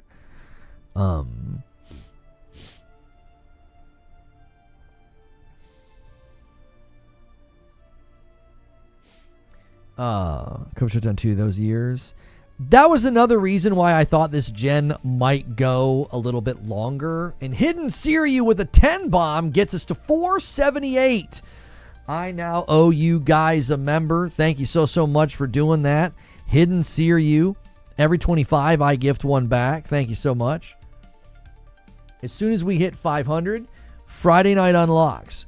And everybody right now, if you are currently a member of this channel, if you're a member plus or VIP, you're in that total already. That's why the total is so high already. So make sure and upgrade if you haven't already to member plus or VIP, because today the green room returns, and if you want to watch the green room, you gotta be a member plus or above. But yeah, the first year or two was tough. Aaron Wright adds to the total with a renewal. Thank you so much for 37 months on a member plus. I have 0 issues with the PS6 releasing in 2030. I do think 2030 is a little too late. I think them starting production mid-2027 and not shipping until late 2028 is totally fine. They can meet demand. They can have increased sales numbers. I mean, that's essentially what they did with the Switch 2. They were good to go, but then they wanted to make sure they could meet demand, so they pushed it into the next year, and then they had like a record first year of of sales for Switch 2. Now, that doesn't mean they're going to maintain that velocity and momentum, but it certainly was a strong start. And I think, given what we saw with the launch of the PS5 and the slowdown and the chip shortage and everything else, it wouldn't surprise me at all if you combine that with the situation with the RAM and they're like, yeah, let's bump a year. I mean, I don't know. They also, I think, are reacting to GTA 6. GTA 6 getting delayed is in the room. You know? It's in the room. Because they were certainly looking at getting this year. Think about what 2026 was supposed to be. It was supposed to be a year where GTA 6 was out. And everybody on PlayStation 4 was like, well, if I want to play GTA 6, I have to buy a PS5. That's what's supposed to be happening this year, and it's not happening. So if that's the case, then PlayStation could internally be saying they basically pushed everything back by an entire year. Instead of GTA 6 coming out late 2025, and we get to have that influx of purchases all of 2026. I mean, even if GTA 6 would have made their May release date, well, that means the first 4 months of the year, you could be marketing the ever-loving heck out of the PS5 and saying, hey, if you want to play GTA 6 in May, you're going to want to make sure you have a PS5. They would have enjoyed an entire year of boosted sales for the PlayStation 5. Now, if it comes out in November, that makes next year the year where they can do that. So to me, it makes perfectly good sense. There's a lot of moving parts here. There was the chip shortage, there's GTA 6, and now we have the RAM situation. It's like, yeah, all signs point to a late 2028 release for the PlayStation 6. We'll see. I'm not saying it's written in stone. I'm not saying I don't have sources or anything on this. I'm just making a prediction.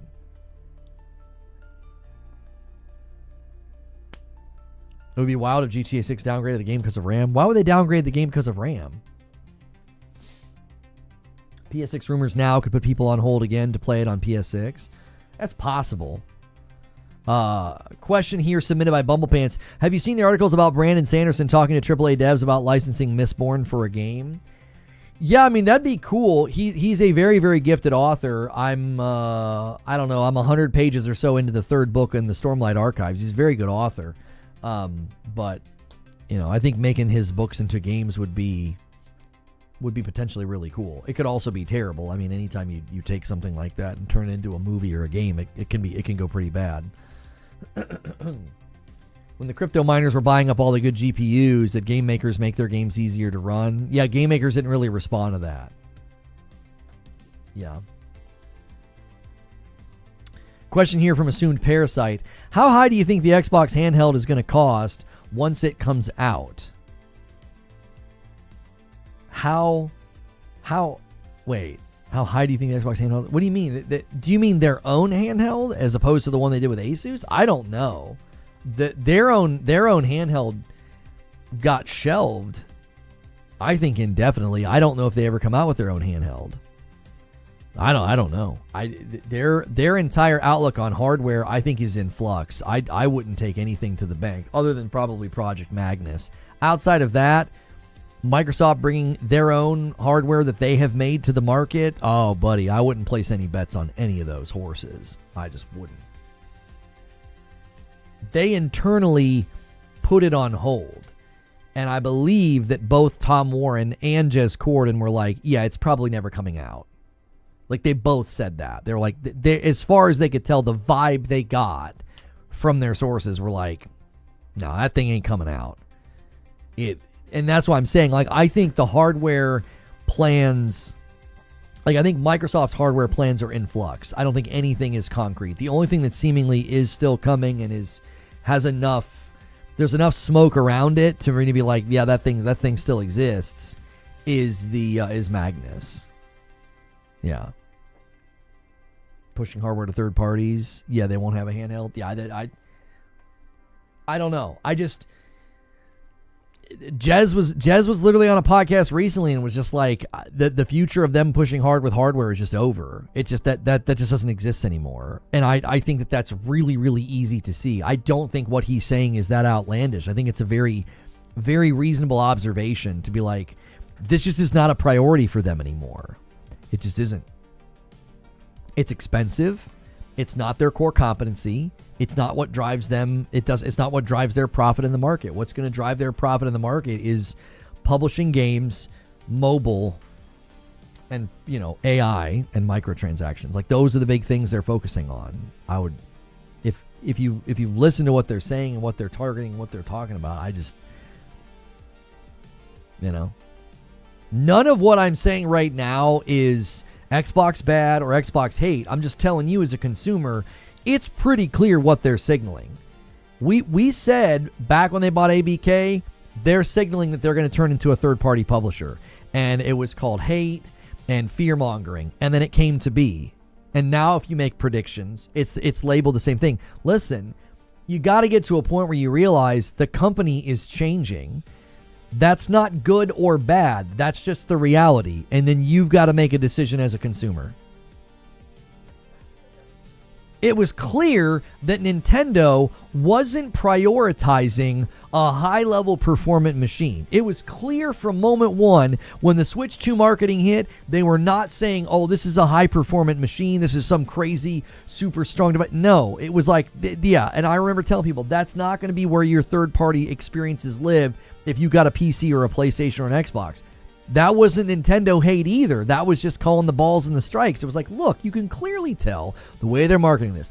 Microsoft is clearly signaling that some of these things are just not the focus anymore. That's a pretty tepid hot take. That's a pretty tepid hot take. They're just like, yeah, that's not our focus. I mean, if you remember, I said they're gonna move day and date to Ultimate, and then they did. I said they're gonna raise the price, and then they did. Like, when you make a prediction, like when you make that many predictions about a brand and it all comes true, I guess you could say I'm just getting lucky, or you could say these tea leaves are in the shape of an arrow. The market tea leaves, the shareholders' calls, listening to Satya Nadella talk. Homie, these tea leaves are in the shape of an arrow. They're pretty dadgum easy to read. They really are. I mean, you got to make your decisions as a consumer. I'm just telling you what I'm seeing. And what I'm seeing is this is just not the priority for them anymore. And when you got guys who have been covering the brand longer than I have been variety gaming coverage, because for 5 years I was Destiny coverage. Yo, Siege Master bumps the line. He wants the first 20 bomb of the week. Wait, why didn't that work? There we go. He wants the first 20 bomb of the week to secure that 500. We'll see if he can bait anybody.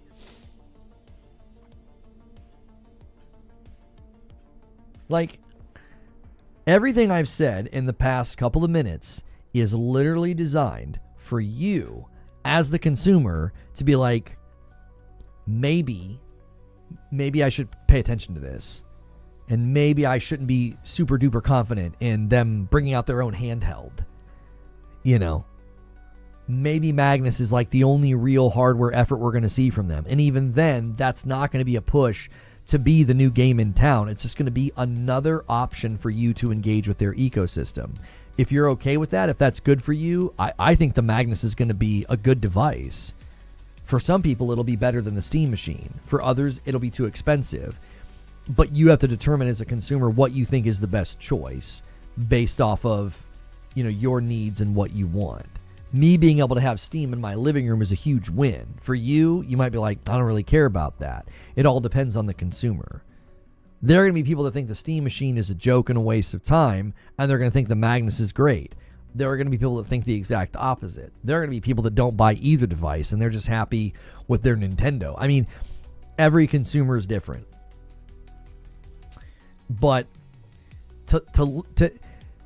to react to every prediction about Xbox as if it's like hate or calling them bad, that reaction just doesn't make any sense to me. To me, it makes sense to right now, as I said, I've got a video on the channel where I said proceed with caution.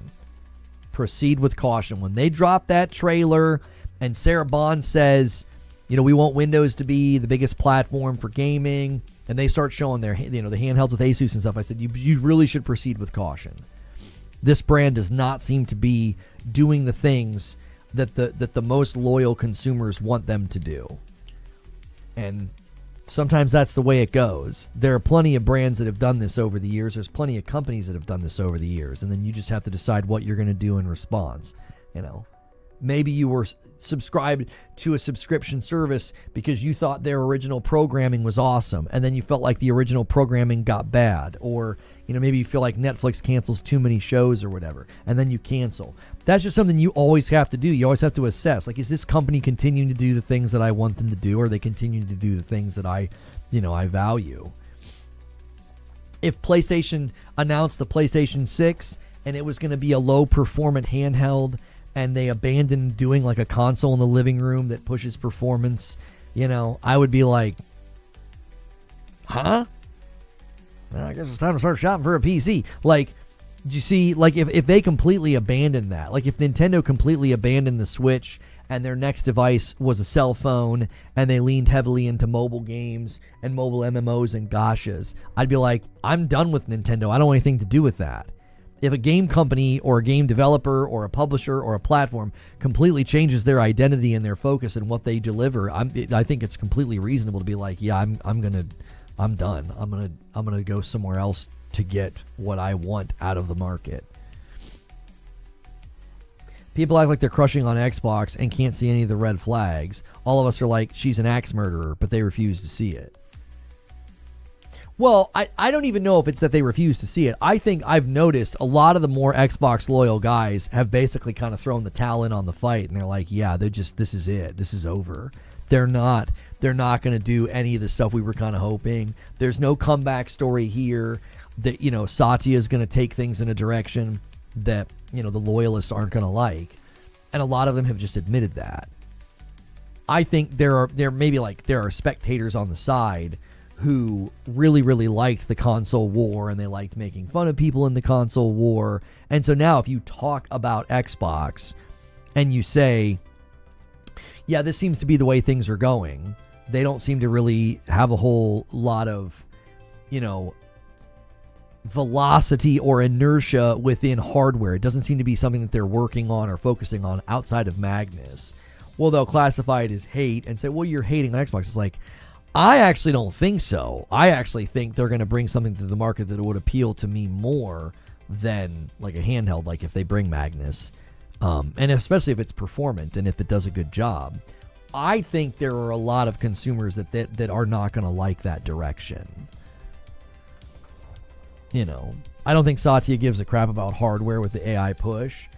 That's the other thing that I think people need to be keenly aware of, and that's not unique to Microsoft. I think there's going to be a lot of companies that chase the green, and they're like, let's go after AI, and they'll completely change their focus and their priorities as a company. I think that's going to happen quite a bit over the next couple of years. That's not fear-mongering. I think that's just an easy prediction to make. You can already see it kind of happening.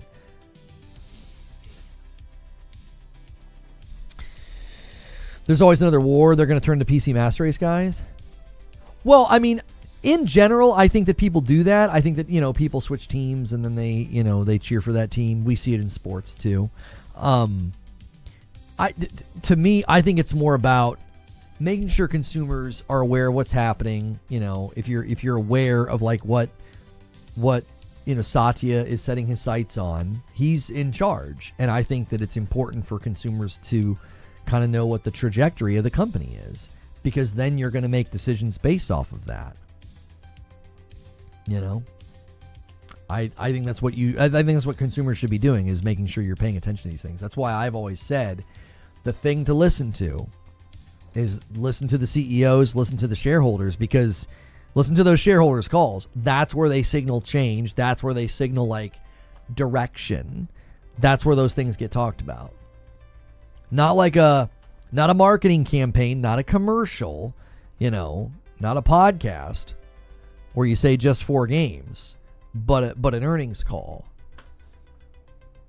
I think that's where you get the best info. If you're wanting to be informed about what's going on, not every consumer wants to listen to a dadgum earnings call. Like, I get it. They're not exactly a thrilling experience.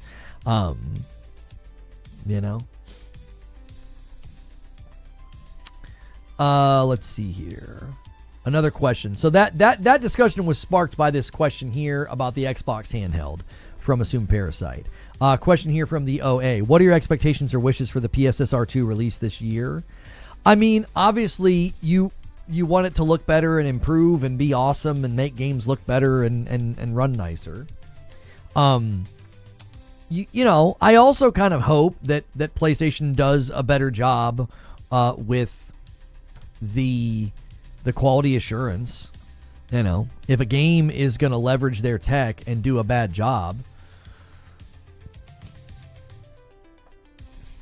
there needs to be some kind of a consequence. Not like punitive, but like, hey, if you're going to leverage PSSR2 and do a bad job and, you know, make us and our hardware look bad, we're going to take the label away until you fix these things. You see what I'm saying?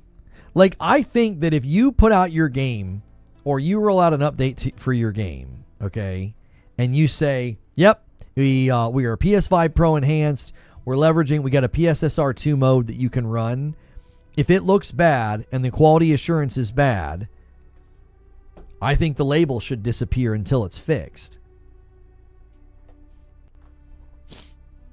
I think that's a level of consumer protection that PlayStation should take serious.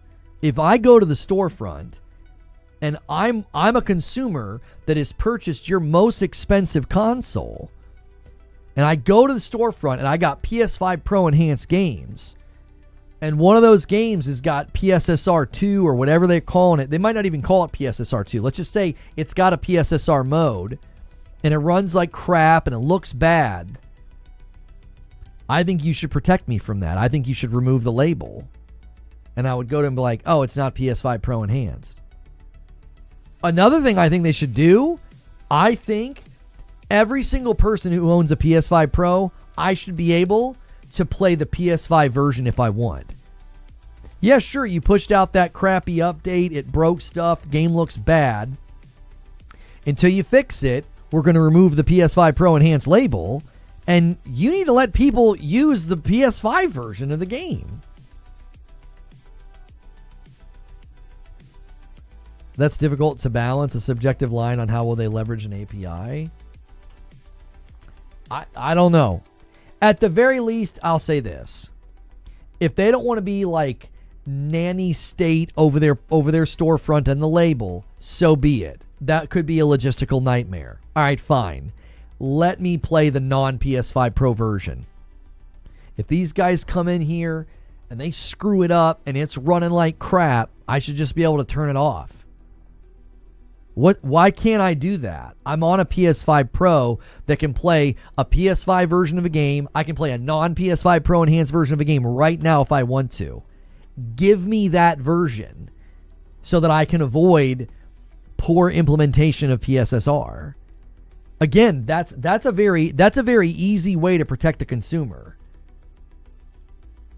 Devs should not be removing access to the base version. Yeah, that's my issue with it. Is like, well, now I'm locked into this version. Like, let's imagine that Jedi 3 comes out, like Jedi Survivor, Jedi Fallen Order, Jedi Survivor, and then Jedi 3 comes out. And these guys do something that's crappy with PSSR. But the people on the standard PS5 are like, I'm having a great time. I'm not having any trouble at all. You want to make my blood boil? That's a real quick way to do it. I'm going to be ticked off. I'm like, what? I can't play the PS5 version? I got to play the PS5 Pro version that's screwed up by developers that when Survivor came out, it took them like 4 months to fix the dadgum game. It's literally just a settings issue. Yeah, I think that's what PlayStation should do. I think it should be like, listen, you just need to give people the ability to access the base version if they want. They should just go into the settings and be like, give me the standard PS5 version.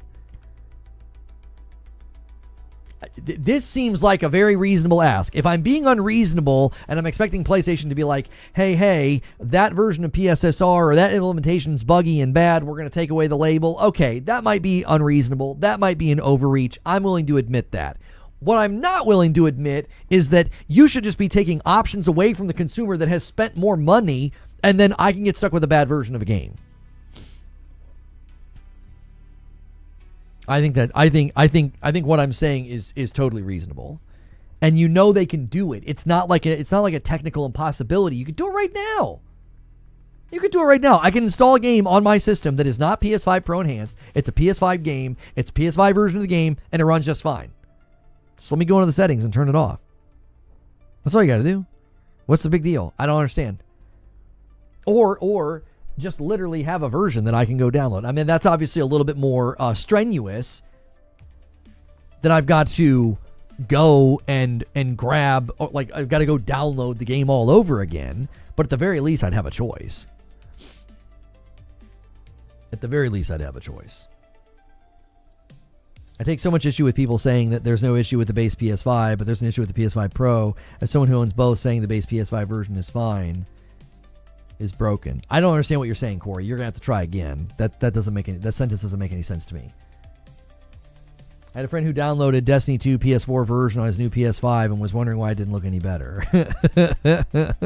It should like alert you, like, hey, listen, no shade to your friend, but you have to like really intentionally do that, homie. You have to intentionally do that. Like when you go to buy a game and you go to download a game, it defaults and says download PS5 version. Like he had to scroll to the PS4 version and click download on it. Like he might need glasses. He might be an idiot. It could be a combination of both.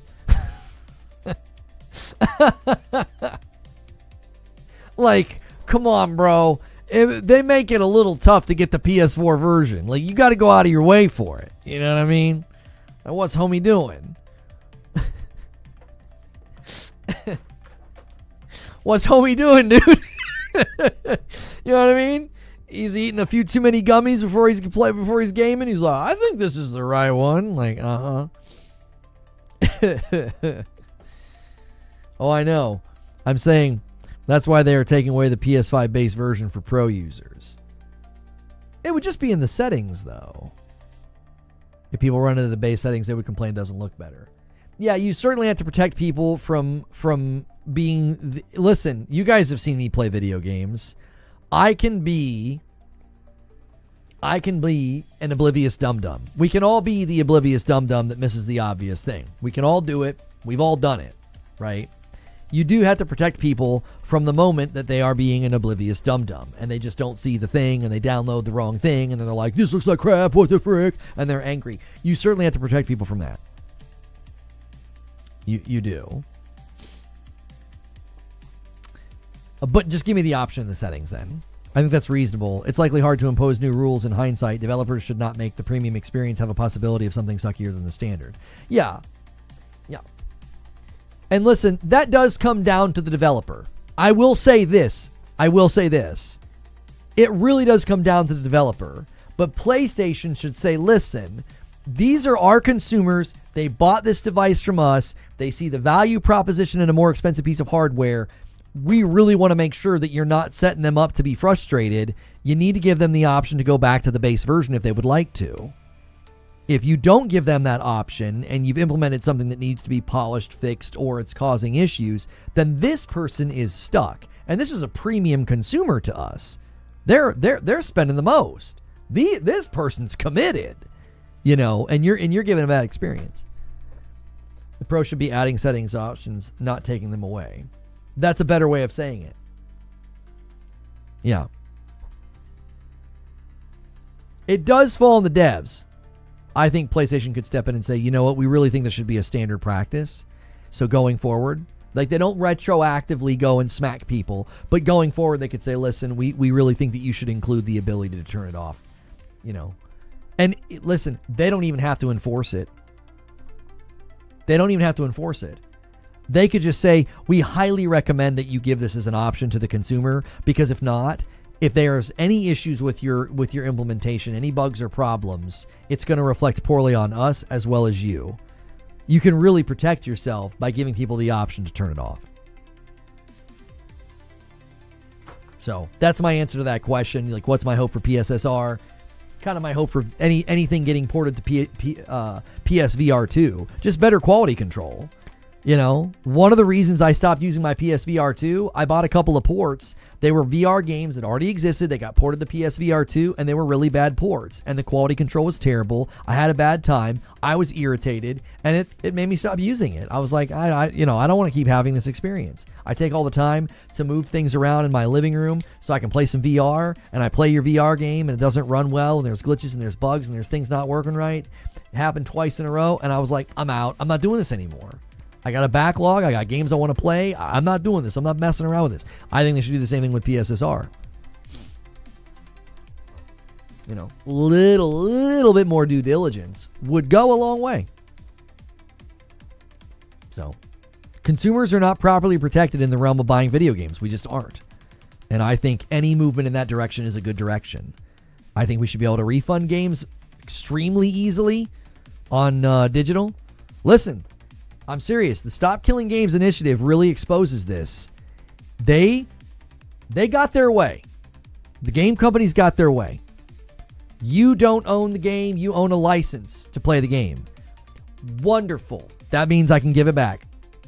If you can revoke my license, if you can take the license away anytime you want, great. I appreciate you admitting that you can digitally refund me. Take the license away. Give me my money back. Your game sucks. Your game's bad. It's buggy. I didn't like it. It's boring. It's not fun. You only played for an hour. I don't care. Give me my money back. Easiest way to protect the platforms from this becoming a nightmare is you get the money back in the realm of store credit. So they get to keep the money. They're not sitting here getting like a transactional fee on the credit card every time you refund the game or buy a new one. But at the very least, you're protected as the consumer from being stuck holding the bag of a crap game that shouldn't have come out or isn't ready. You want to see quality on games button up and get better?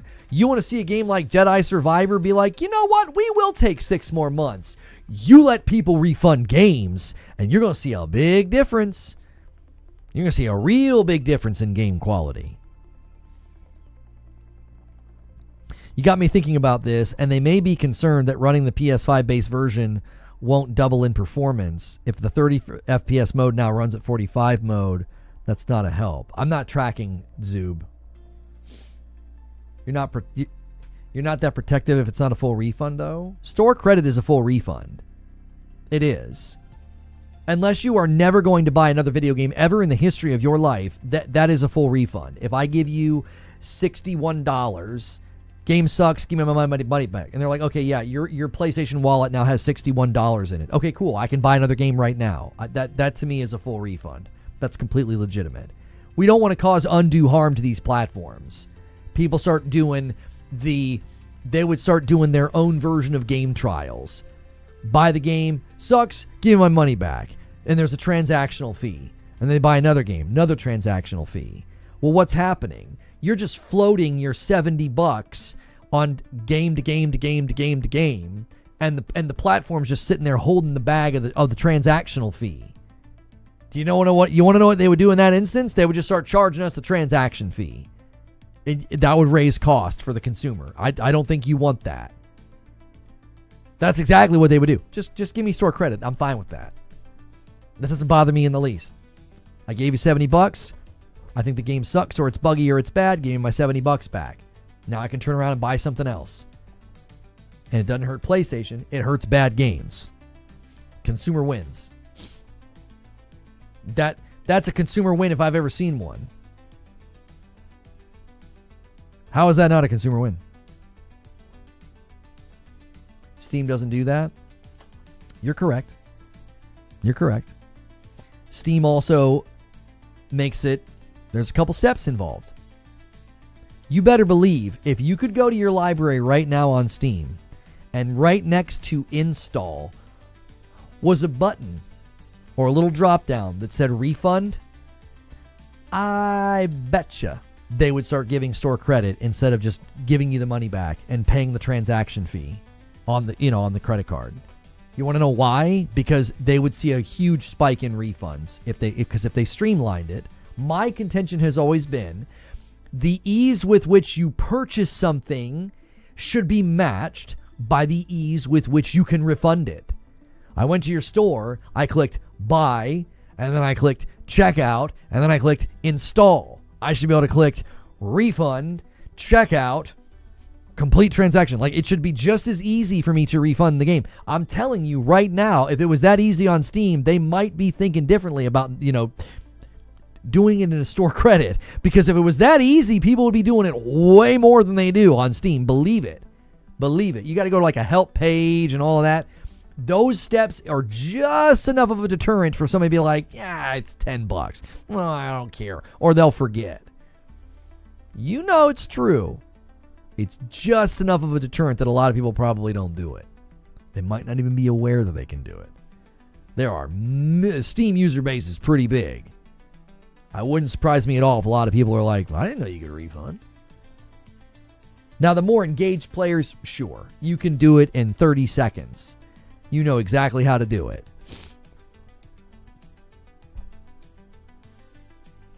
It is. It's a few clicks, but I'm here to tell you, I had to study a book on usability when I worked for a web development company. The number of clicks and the drop-off you get on engagement, the more the number of clicks, it's crazy, brother. I mean, it's like click, click, click, click, boom, and that's like a cliff. People just stop. They're just like, you put just enough clicks. Like the number of clicks that it takes you to cancel your subscription to like Netflix or something, there's a science behind it. There is. There's a science behind how many clicks it takes. There's a science behind when at what point do they offer you a deal. The number of, I'm telling you, I read a whole book on like usability and like if the search bar says quick search, people don't use it because they're like, what's quick search? I just want to search. Like there's weird things that happen in usability tests with people that are like, either they completely disengage, they stop, or they give up. There's entire studies in how it works. And that's why when you go to cancel your subscription service, it's not as simple as 2 clicks. It's usually like 6 or 7. Oh, kill me. I didn't mean to say that one. My daughter would be so happy.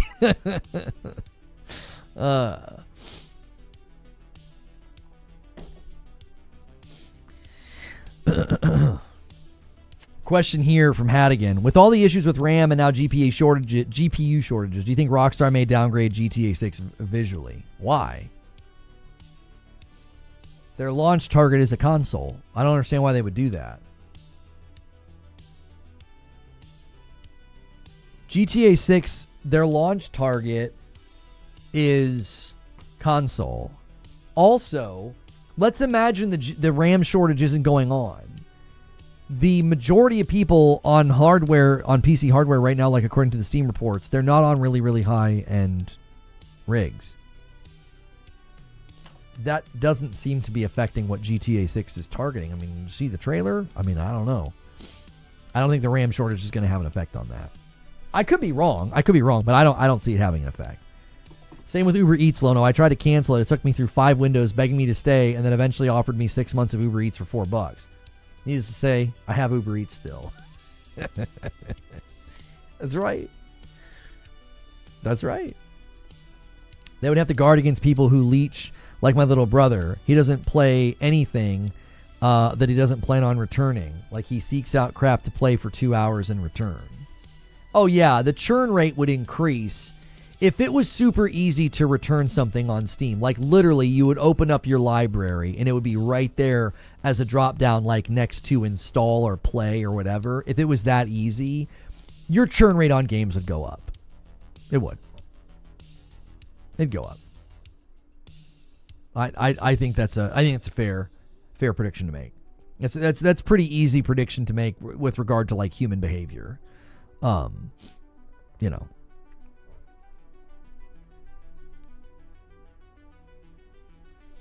Let's see here. A question from Assume Parasite. Did you see that Sony bought some of Bandai Namco? Wait, didn't they do? No, that was it Bandai or the other one? I can never remember the name. The parent company's Sony acquired a 2.5 stake in Bandai. Not a full buyout. That was back in July. What are you talking about? I've not seen anything new. I'm not seeing anything new here. Is this a new thing? I'm not seeing it. That was old.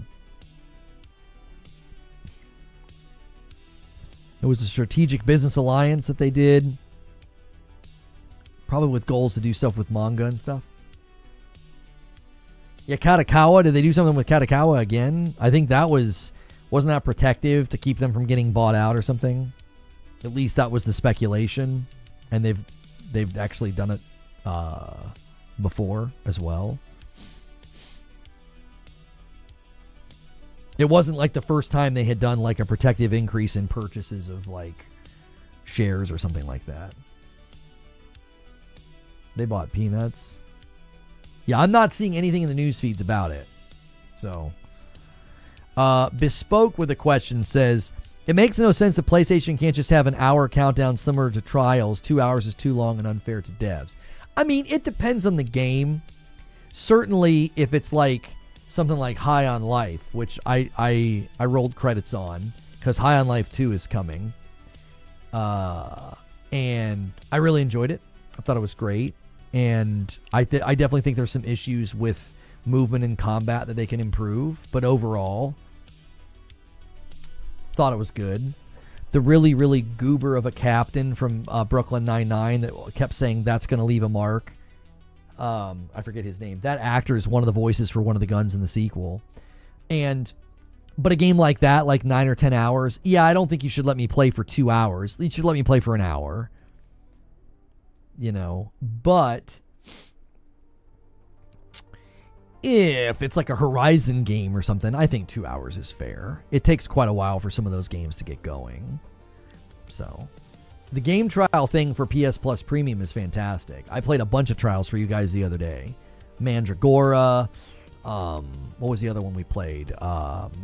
Devil Within Satgat. We played that. The Promise Mascot Agency. You know, these are games that were really, really great to showcase. Some of you guys picked some of them up and played them. You know.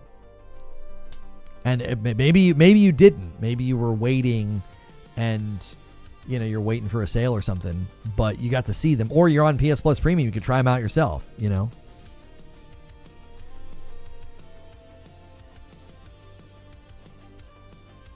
I think there's something with their early adolescent humor they could improve. Yeah, when I was playing High on Life, you know, next to my wife, and she even remarked, there's a writing style that does this thing specific to the F word. And the F word doesn't bother me. But there is something that I notice, and it's like they used it so much, it starts to feel like a kid that just learned the F word.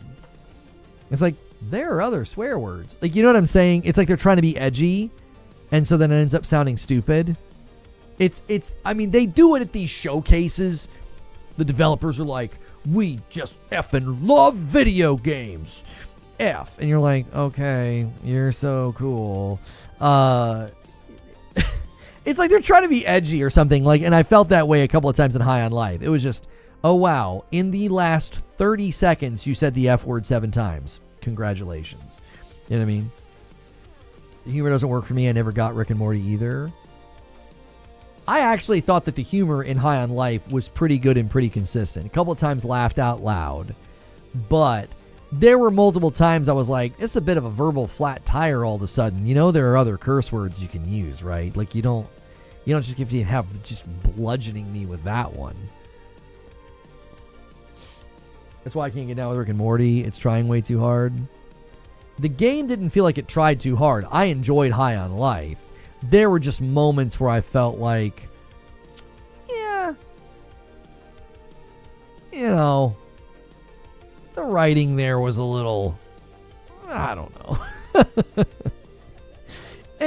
Other than saying, like, it feels, I hate the word cringy, but, like, it just kind of comes across as cringy. It's like, you know, hello, fellow kids. It just kind of has that air about it.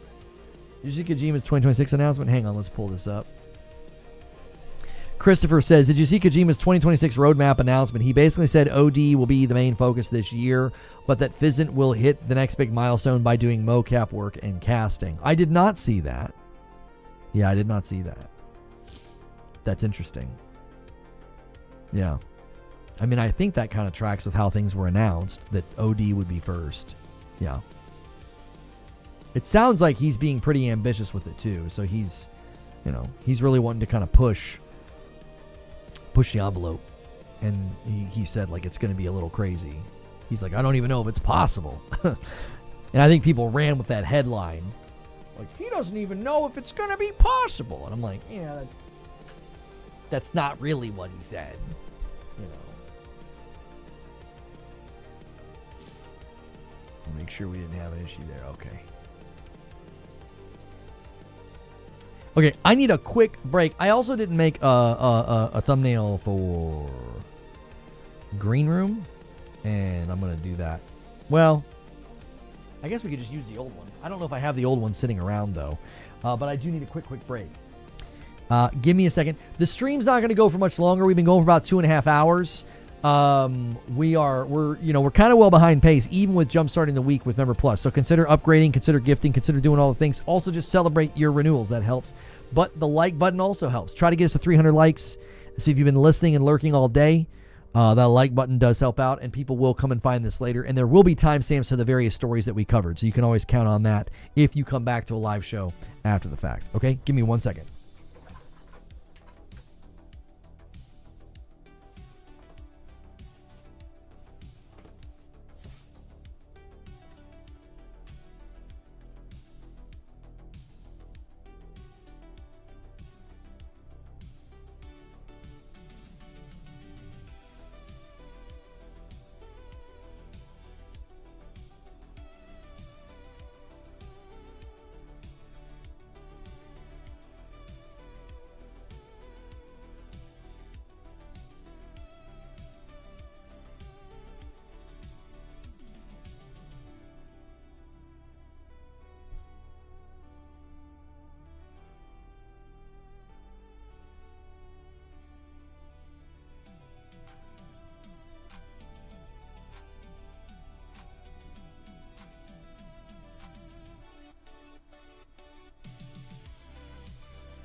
Okay. Yo, welcome back, and thank you, Muku, with your member plus. Let me add you to the total.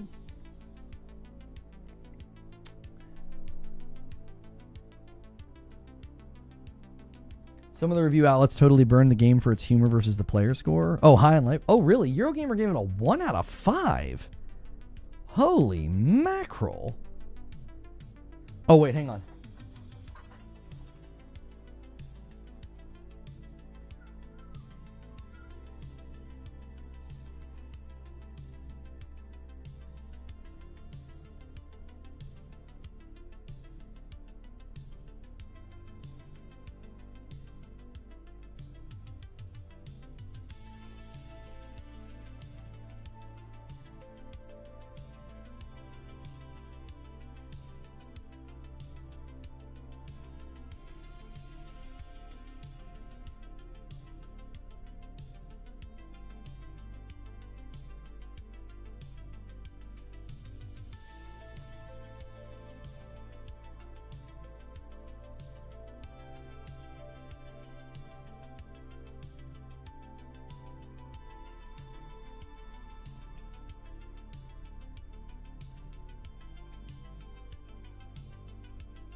Okay, let's try this feature.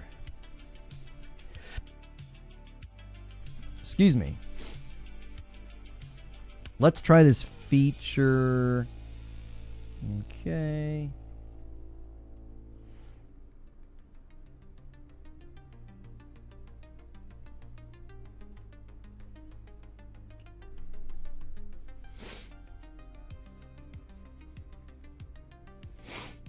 Okay, so I should be able to save that, and then a new members only live stream is not available for portrait streams. Oh. Interesting.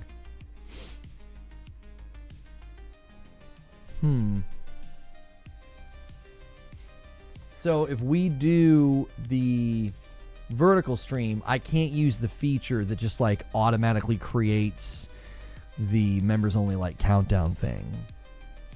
No, we're not in green room right now. There's a feature where you can like, it shows in chat that like there's a member stream coming up and like a countdown and blah blah blah. I was going to use that feature. We also now, YouTube allows us to stream vertically and they do it for me. Like I don't have to do anything. So I was going to use that, but we don't have the ability to do that when we use green room. 526.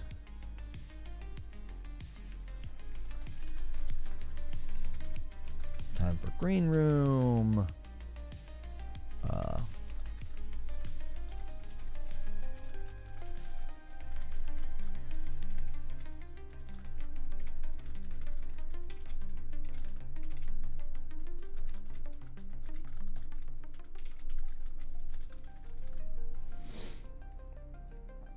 Okay, turn that off.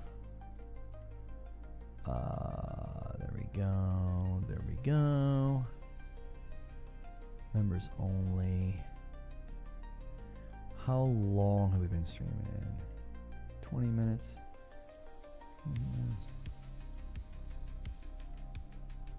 We'll just go now. This is going to be a good year. We are going to work as hard as we can to make sure it's a good year. Okay, green room. All right. Okay, then I should be able to come here and redirect.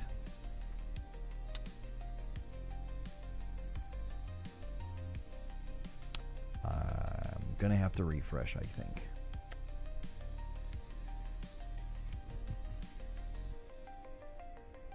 Just got in, going to watch from the beginning. Okay, sounds good, man. Enjoy.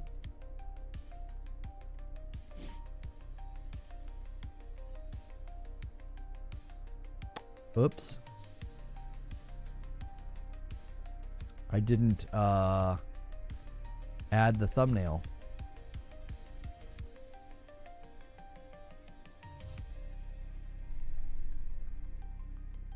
Okay.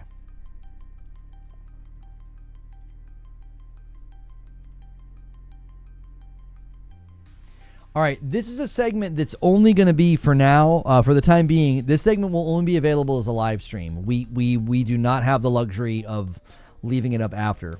So you got to be member plus or VIP, and you got to be here when it happens. That's how it works. Okay. And we will be changing lights because it's you guys like that. All right.